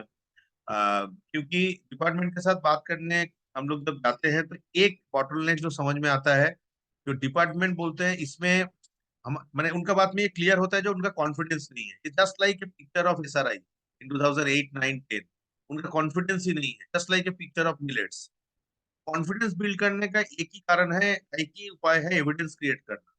कुछ हम लोग किए भी हैं, सहभागी और बाकी ऑर्गेनाइजेशन एटलीस्ट 15 एविडेंस क्रिएट करके लोग भेजे भी हैं, वो भी हम लोग डिपार्टमेंट में मैं शेयर किया हूँ लोग, क्योंकि कुछ लोग हैं जो काफी पॉजिटिव वे में बात कर रहे हैं। तो एसआरएलएम का एक इस टाइप का नेचर भी है, वो सीएमएसए में काफी काम भी किए हैं। तो रोहित जी जब आएंगे, सुधीर है, मंजी दीदी अवेलेबल रहेंगे, तो भाई March first week, second week एक हम लोग प्रपोज भी कर सकते हैं, एक ज्वाइंट मीटिंग, दो डिपार्टमेंट को, दो एवेन्यूज को लेके एक साथ, और एक बातचीत हो सकता है इसको लेके एज ए एनसीएनएफ नेटवर्क, ये पूरा ऑर्गेनाइजेशन का फैटर्निटी को लेके जाने का जरूरत है,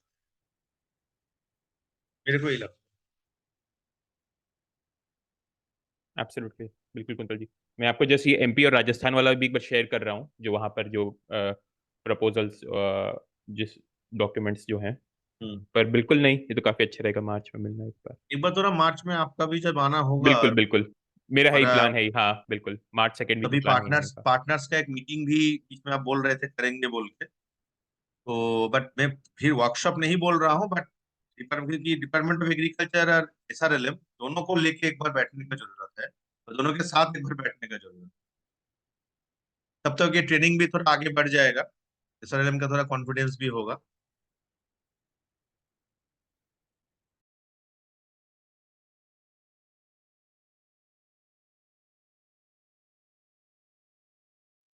बिल्कुल बिल्कुल कुंतल जी।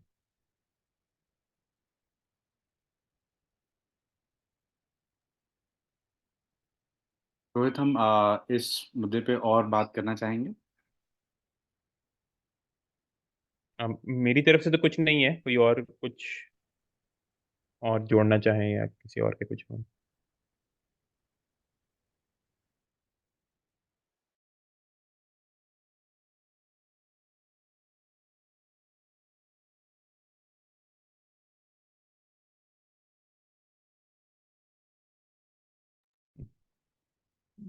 अगर कोई और नहीं बोलना चाह रहा है तो जी, तो फिर मेरे ख्याल से शायद आगे बढ़ सकते हैं। खरीफ के लिए एक और हाँ, एक शायद डेडिकेटेड एक अलग से ही थोड़ा और जब ये ऑर्गेनाइजेशनल मैपिंग वाला भी काम हो तो थोड़ा और डिटेल में शायद निकल के हुए आए, क्योंकि ये शायद कुछ मिनटों वाली बात शायद न भी रहे। अम, तब इसको एक बार थोड़ा और वर्क एक हो जाए, तब फिर इसको अलग से फिर मेरे ख्याल से ले सकते हैं। बिल्कुल, बिल्कुल। अ, समय को ध्यान में रखते हुए हम अगली बिंदु पे बढ़ेंगे। अ, बात करना चाहेंगे कि हमारी जो आगामी आम सभा बैठक है, अ, और हमारे जो कार्य समूह हैं, हमारे जो वर्किंग ग्रुप्स हैं, इनकी जो मीटिंग्स होती हैं, इनकी इनको इनको कैसे शेड्यूल किया जाए, ये कब-कब होनी चाहिए और कितने दिनों के अंतराल में होने चाहिए।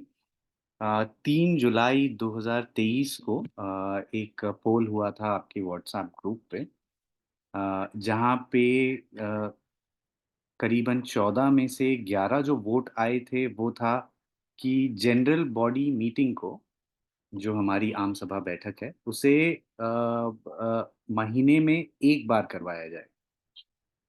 तो क्योंकि आज हमारे जो सदस्य हैं काफ़ी ज़्यादा हैं, तो ये बहुत अच्छा एक समय होगा हमें हमें ये जो बात करने के लिए और आज ये डिसाइड करने के लिए कि ये महीने में 1 बार होना चाहिए या 2 महीने में 1 बार होना चाहिए या जब जैसा लगे वैसा हम बीच-बीच अलग-अलग अंतराल में निश्चित कर पाएँ। तो आपकी राय में कब ये आम सभा बैठक आज जो हो रही है, वैसे अगली बार कब होनी चाहिए?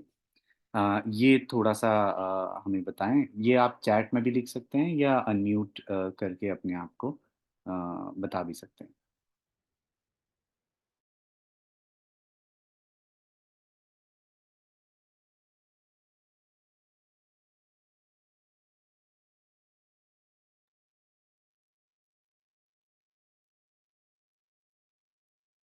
जी, अगर मैं कहूँ कि महीने में 1 बार जनरल बॉडी मीटिंग होनी चाहिए, हमारी आम सभा बैठक होनी चाहिए। तो इसमें अगर किसी को आपत्ति हो, तो कृपया हाथ उठाएँ या अनम्यूट करके हमें बताएँ।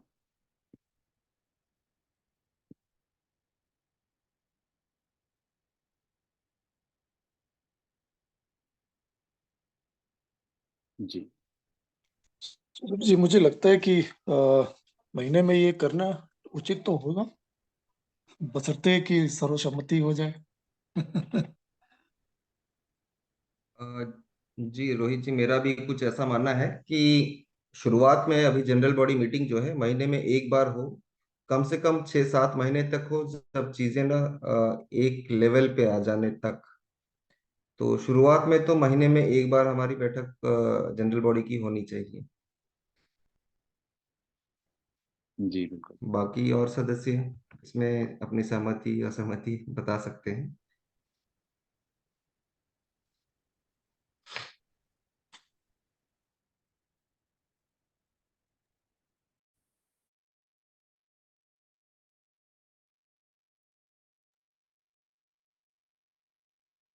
जी, हम 30 सेकंड और रुकेंगे। आप में से किसी और को कुछ कहना हो इस बारे में तो?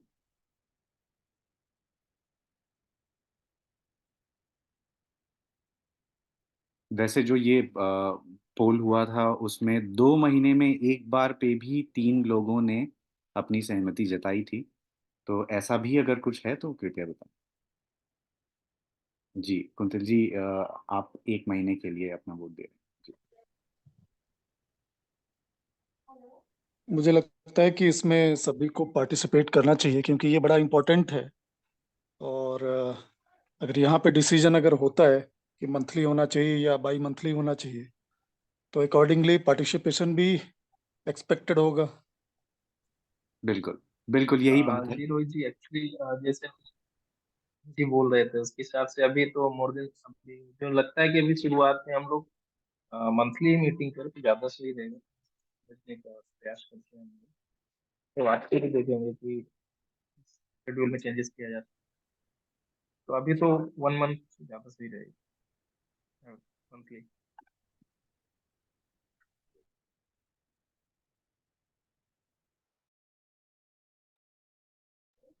सुधीर, कोई डेट आप सजेस्ट करना चाहेंगे कि कब किस दिन करना चाहिए? जैसे आज जो है वो हमारा 4th Saturday of the month हुआ है 24 तारीख को। तो क्या सैटरडे सही रहेगा या फ्राइडे, या कब वो एक डेट फिक्स कर लें तो फिर लोग भी अपने कैलेंडर में ब्लॉक करके रख सकते हैं? बिल्कुल, बिल्कुल।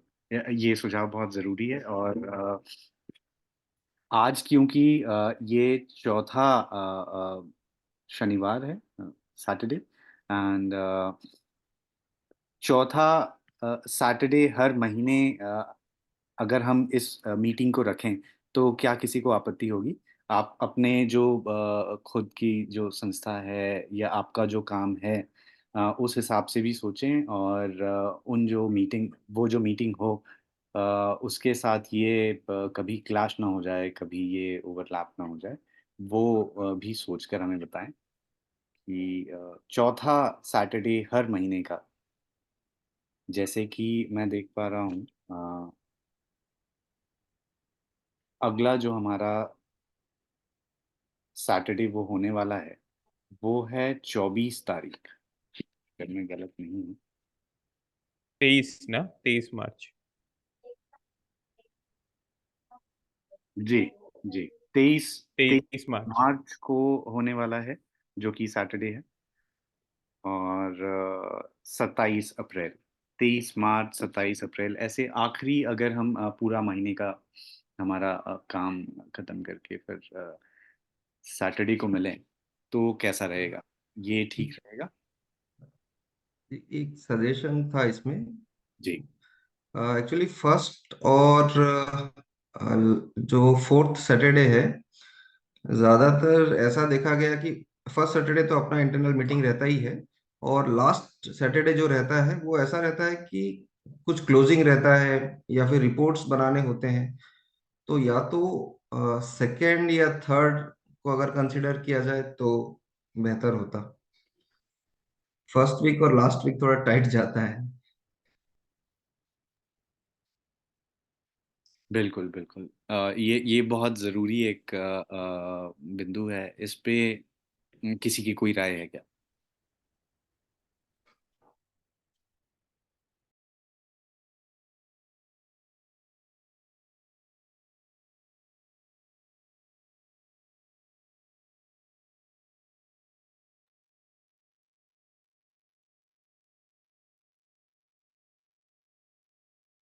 तो फिर अगर हम तीसरा शनिवार हर महीने का रख पाएं तो इसमें कोई आपत्ति हो? सुधीर जी, जी।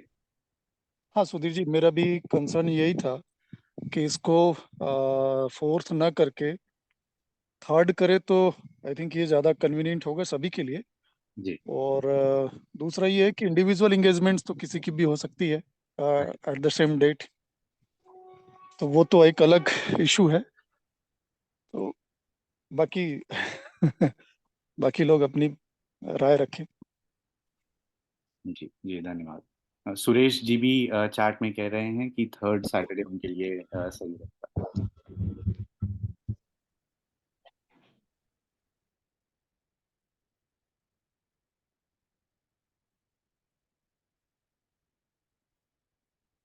क्योंकि ध्यान देने वाली बात ये होगी कि मार्च, जो कि अगला महीना है, उसमें जो तीसरा सैटरडे है, तीसरा शनिवार है, वो 16 तारीख होगी।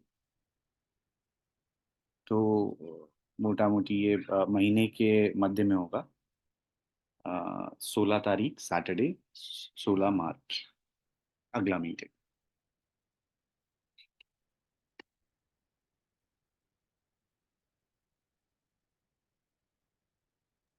और समय क्या 5 बजे ही सही रहेगा सबके लिए, या 6 बजे बेहतर रहेगा? 5 बजे रहेगा तो अच्छा ही रहेगा, 7 बजे तक खत्म भी हो जाएंगे। जी 5 बजे ठीक है, कोई दिक्कत नहीं, 5 बजे।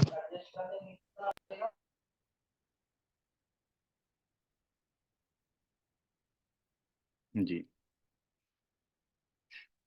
हर महीने तीसरे शनिवार को शाम 5 बजे। इस पे कोई भी आपत्ति हो तो कृपया सहमति भी आप प्लीज जता सकते हैं। चैट में नीलांजन जी ने भी ये कहा है कि 3rd सैटरडे उनके लिए सही है। कमल जी ने भी कहा।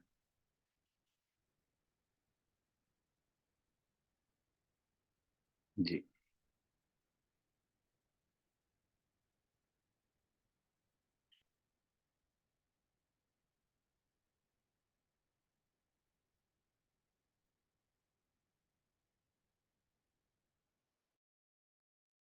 ठीक, सुधीर आगे बढ़ सकते हैं मेरे ख्याल से। एक बार जब मिनट्स भी डालेंगे तो अभी कुछ लोग थोड़े ड्रॉप भी हो गए हैं। 31-32 थे, तो अगर किसी और के कुछ और विचार होंगे तो वो लोग फिर अपना साझा भी कर सकते हैं व्हाट्सएप या ईमेल में। जी बिल्कुल। ये प्रश्न हम आपको ईमेल के द्वारा, व्हाट्सएप के द्वारा भी पहुंचाएंगे। आप वहां भी सहमति जता सकते हैं।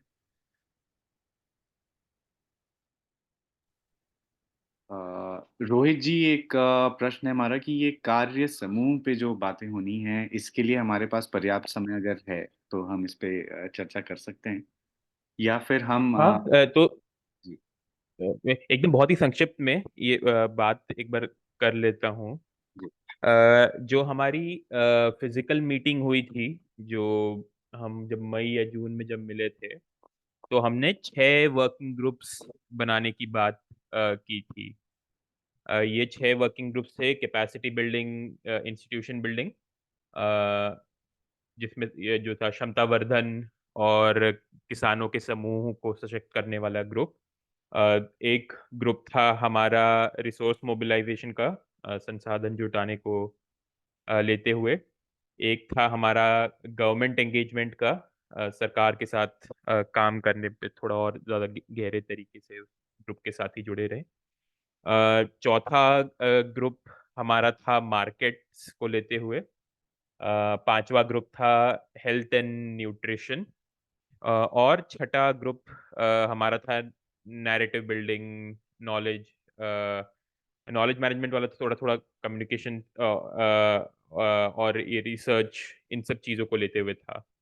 इन 6 में से 4 वर्किंग ग्रुप्स हमारे मार्केट और ये narrative building, knowledge management, research, ये 4 इन दोनों को छोड़ते हुए बाकी 4 वर्किंग ग्रुप्स शुरू हो गए थे। पर इन चारों वर्किंग ग्रुप्स का भी वही हाल हुआ था जो जनरल बॉडी मीटिंग का हुआ था। वो एक लेवल पहुंच के, क्योंकि वो मुझे फैसिलिटेट करना था और मेरा टाइम नेशनल में पूरा लगने लग गया था, तो ये वहीं रुक गए थे। और तो इन चारों को और बाकी 2 को भी हाँ, अगर इन्हें हम रिवाइव कर सकते हैं। इन 4 में तो क्योंकि थोड़ी-थोड़ी चीज़ें आगे हुई थी, तो सुधीर, मैं एक बार आपसे उनके जो मिनट्स या उनके रिकॉर्डिंग्स वगैरह भी जो थे, वो एक बार लेते हुए, और इन सभी ग्रुप्स में एक-एक व्यक्ति तो थे जिनको थोड़ा कोऑर्डिनेट करने का था जो ग्रुप का, और साथ ही स्टेट फैसिलिटेटर का काम है ही, और बाकी हर एक ग्रुप में और अलग-अलग साथी भी जुड़े हुए थे। तो हर ग्रुप में 5-6 लोग तो थे ही, कुछ में ज़्यादा भी थे। तो हाँ, ये मोटा-मोटा स्थिति थी उन वर्किंग ग्रुप्स की उस समय।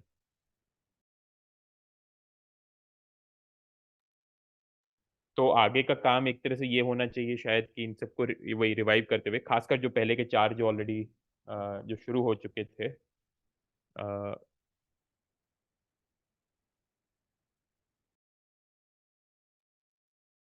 जी जी रोहित जी, बहुत बहुत धन्यवाद। एक हमें मुझे याद आ रहा है, हमने बात की थी स्पेसिफिकली हमारे जो सिविल सोसाइटी ऑर्गेनाइजेशंस हैं, उनका एक मीटिंग हो, इसका भी एक रिक्वेस्ट आया था। और इस पे रोहित जी, अगर कोई भी ऐसी बात कहनी हो आपको कि हमें ये कब रखना चाहिए या किन के बीच रखना चाहिए, और इसके एजेंडा, इस पे मुद्दे क्या होने चाहिए, या इस पे हम बाद में भी चर्चा कर सकते हैं।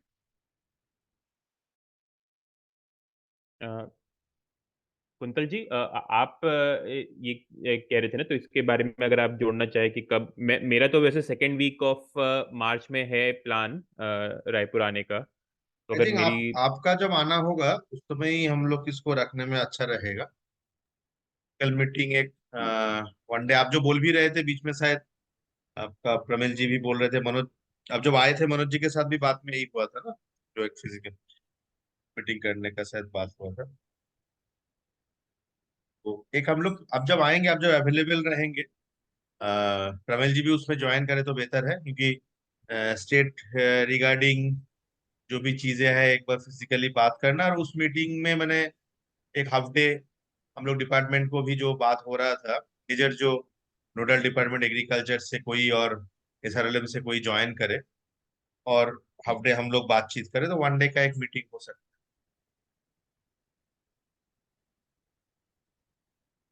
बिल्कुल, बिल्कुल। तो हाँ, सेकेंड वीक में मेरा आने का प्लान बन रहा था, तो मैं एक बार डेट्स है। आई एक थिंक बार जैसे ही आपका होता है। प्रेजेंस में मैंने, एक तो है जो इन बिटवीन सुधीर जी, जब हम लोग डिपार्टमेंट में वो जो लेटर का जो बातचीत हो रहा है, एक मीटिंग हम लोग करना चाहेंगे, तो वो जो डेट जब डिपार्टमेंट में आएगा उसका आसपास में करना ही ठीक रहेगा। आपका भी आना उस समय करना ठीक। बिल्कुल, बिल्कुल। सुधीर जी तो बोल ही रहे थे जो लेटर लेके मंगलवार को जाएंगे, तो हम लोग department of agriculture and SRLM दोनों को ही लेटर दे सकते हैं जो एक मीटिंग के लिए, ज्वाइंट मीटिंग के लिए। तो एक कॉमन डेट सॉर्ट आउट करके हो सकता है, और उस दिन ही एक हाफ हम लोग अपना मीटिंग कर लेंगे, एक हाफ डिपार्टमेंट के साथ बैठ जाएंगे, वो भी हो सकता है। जैसे ठीक लगे आप एक बार बात करके बताएंगे। प्रमिल जी का भी अवेलेबिलिटी देखना पड़ेगा, क्या जी, डिजाइन में करने में ठीक रहेगा, एक बार आप बात करके बताएंगे तो इट विल बी। बिल्कुल, बिल्कुल।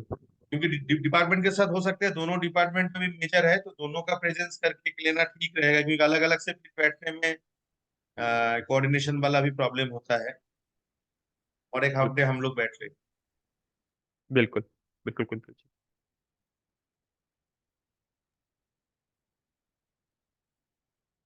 जी, धन्यवाद। आगे बढ़ते हुए मैं देख पा रहा हूँ कि हम करीबन 19-20 मिनट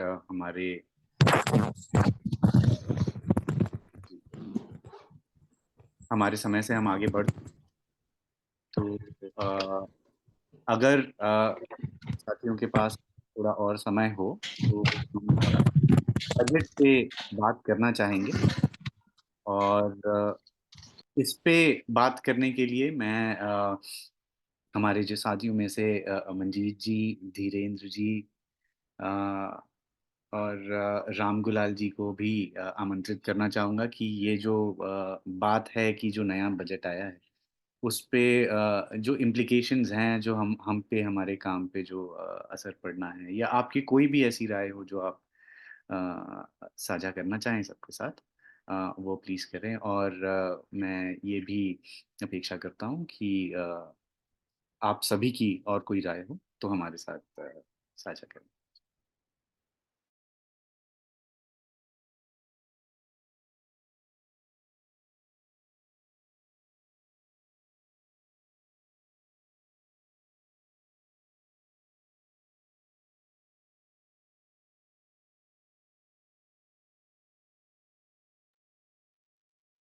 जी, मंजीत जी, धीरेन्द्र जी और राम गुलाल जी, आप कुछ कहना चाहेंगे नए बजट के बारे में?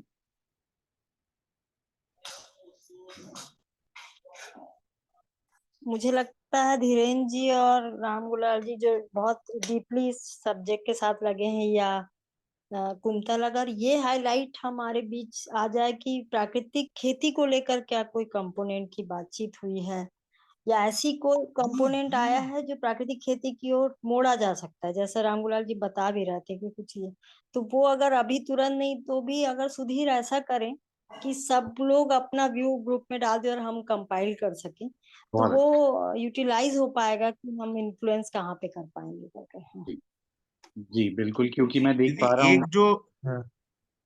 हेलो, हाँ कुंतल बोलो। बोल रहे थे सेंट्रल बजट में एक प्रोविजनिंग दीदी हुआ है पीएम प्रणाम का नाम में, हाँ वही जो, वैसे ही बोल रहे कुंतल, अगर मेरे को हाँ एकदम ध्यान कुछ मेरे को भी आ रहा था, तो अगर सुधीर एक ग्रुप में ले ले कि हाँ जिसको भी बजट में लगा कि ये प्रोविजनिंग जो है ये हमारे लिए इस कोalition के लिए यूजफुल है मोबिलाइज करने के लिए, तो हाँ वो एक अच्छा एरिया स्कोप ऑफ वर्क भी बनेगा सबका, है ना। और लोगों तक जानकारी पहुंचती ही नहीं है, तो वहां तक जानकारी पहुंचाने का भी जरिया बनेगा तो एक एक हाँ कंपाइलेशन अगर सुधीर ही कर ले, हम सिर्फ अपना व्यू दे दें, तो वो फिर और डेटा और रिसोर्सेज को सुधीर कलेक्ट भी कर लेंगे, है ना? ठीक है, ठीक। एक मैं मेजर मेजर 10 स्कीम्स का एक कॉम्परेटिव में बनाया हूँ 3 साल का। हाँ हाँ मेजर सीएस और सीसीएस स्कीम्स का, जो पिछले बार आप शेयर भी किए थे आपसे, 23-24 का, तो 24-25 का मैं बनाया हूँ। और उसमें पीएम प्रोग्राम का भी है, 100 करोड़ से कैसे वो बढ़ के 365 में गया है। तो मैं सुधीर जी से शेयर कर दूंगा, 4-5 स्लाइड्स का है, एनालिसिस भी उसका डाला हूँ, मैं शेयर। जी, कुंतल जी बहुत बहुत धन्यवाद। मंजीत जी, हमने आखिरी बिंदु जो हमारी एजेंडा की थी वो भी फिनिश कर दी है। इससे पहले कि हम ये मीटिंग बंद करें, क्लोज करें, उससे पहले हमारे किसी भी सदस्य को कुछ भी कहना हो तो आप कह सकते हैं। हम 15 सेकेंड अंतराल देंगे।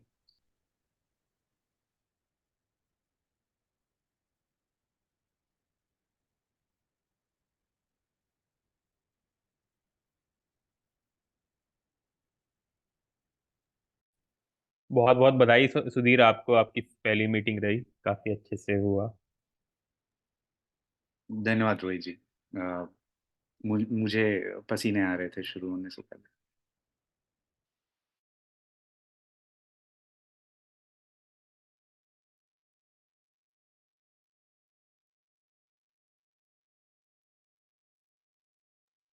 हमारा बंद करने से पहले बस ये बताना चाहूँगा कि एक और एजेंडा आइटम था जो हम आज आपसे डिस्कस नहीं कर पाए। वो था RYSS के साथ हमारा जो एक एंगेजमेंट है, कोलैबोरेशन है, वो शुरू होगा, जिसके बारे में जो डिटेल्स हैं वो मैं आपके साथ बहुत जल्दी शेयर करूँगा, ईमेल और व्हाट्सएप के द्वारा। इसमें थोड़ा सा विलंब इसलिए हो गया क्योंकि उनकी टीम के साथ जो बात होनी थी उसमें देरी हो गई। तो बहुत जल्दी ही मीटिंग के बाद 1-2 दिन मैक्सिमम, 1-2 दिन हमें लगेगा। इतने टाइम में आपको RYSS के जो EFRPs आ रहे हैं छत्तीसगढ़, उनसे अगर आप एंगेज होना चाहें, उनके जो मास्टर ट्रेनर्स हैं वो कैसे ये इमर्जन प्रोग्राम एक उन्होंने प्लान किया हुआ है जो करीबन 7 से 10 दिन का वो सोचते हैं कि एक अच्छा ड्यूरेशन होता है। उसके लिए आपको जो भी डिटेल्स चाहिए हो कि वो किस ब्लॉक में है, कौन है, और हमारी तरफ से कौन कौन हमारी संस्था से उसमें जुड़ सकता है और कैसे जुड़ सकता है, ये सारे डिटेल्स जो हैं प्रोसेस के साथ, कॉन्टैक्ट नंबर्स के साथ आपके साथ शेयर की जाएगी बहुत जल्दी। जी। तो बस एक एक चीज और ऐड करना चाहता हूँ। तो सुधीर वही कह रहे थे कि RYSS की टीम, उनके कुछ साथी यहाँ छत्तीसगढ़ में भी आ रहे हैं, आएंगे। तो हाँ, ये उसी संदर्भ में था। तो ये अपॉर्चुनिटी है कि हमारे भी संस्था के कुछ लोग, कुछ साथी उनके साथ, उनके माध्यम से ट्रेन हो सके। तो ये क्योंकि RYSS नेशनल रिसोर्स ऑर्गेनाइजेशन भी है मल्टीपल स्पेसेस में, तो ये हमें उस सेंस में भी हेल्प करेगा, एंड ऑब्वियसली हमारी ओवरऑल नॉलेज के लिए भी ये मददगार रहेगा ही। और बस एक और चीज भी मैं भी एक बार ब्रीफली जोड़ना था। एक की रिसोर्स पर्सन, चैंपियन फार्मर की तरह का, इसको लेते हुए भी एक फॉर्म सर्कुलेट किया था कि छत्तीसगढ़ में भी जो हमारे पास जो कई सालों से जो पूरी तरीके से जैविक प्राकृतिक खेती जो कर रहे हों, उनकी जानकारी के लिए वो वाला भी एक बार रीशेयर एक बार कर दूंगा, तो आप सभी लोग भी वो डिटेल साझा कर पाएं, आपकी संस्था में जो 3 से अधिक साल से जुड़े हैं, और डिटेल्स हैं ही उस फॉर्म में, तो यूजफुल रहेगा।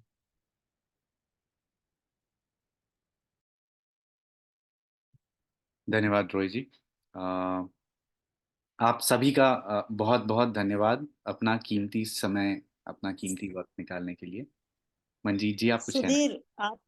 हाँ सुधीर, आपसे पहले मैं कि आज जिस रोहित, थैंक यू कि सुधीर को आपने यहाँ किया, क्योंकि आज वेल कोऑर्डिनेटेड शुरू हुआ है। और मुझे लगता है सुधीर के आने से एक फायदा होगा कि हम रेगुलर बातचीत कर पाएंगे। तो you have done very good job in your first meeting Sudhir. तो पहले थैंक यू, फिर then you will continue with your thank you, ठीक है। सुधीर जी, एक कॉम्प्लीमेंट है मेरी तरफ से भी। कॉम्प्लीमेंट ये है कि मतलब आपकी स्टाइल और रोहित जी की स्टाइल बहुत सिमिलर है। और मैं तो स्टार्ट में थोड़ा कंफ्यूज हो गया, लेकिन जब मैंने देखा कि आप बात कर रहे हैं तो मुझे लगा कि नहीं, स्टाइल तो सेम है लेकिन पर्सन अलग अलग है। तो बड़ा वेल कोऑर्डिनेटेड था और बहुत एक अच्छा डिस्कशन हुआ। Thank you. और रवि को रिटेन कर पाए सुधीर आपके कारण, नहीं तो रवि बहुत इंटरेस्टेड नहीं रहते हैं आजकल, ठीक है। अच्छा।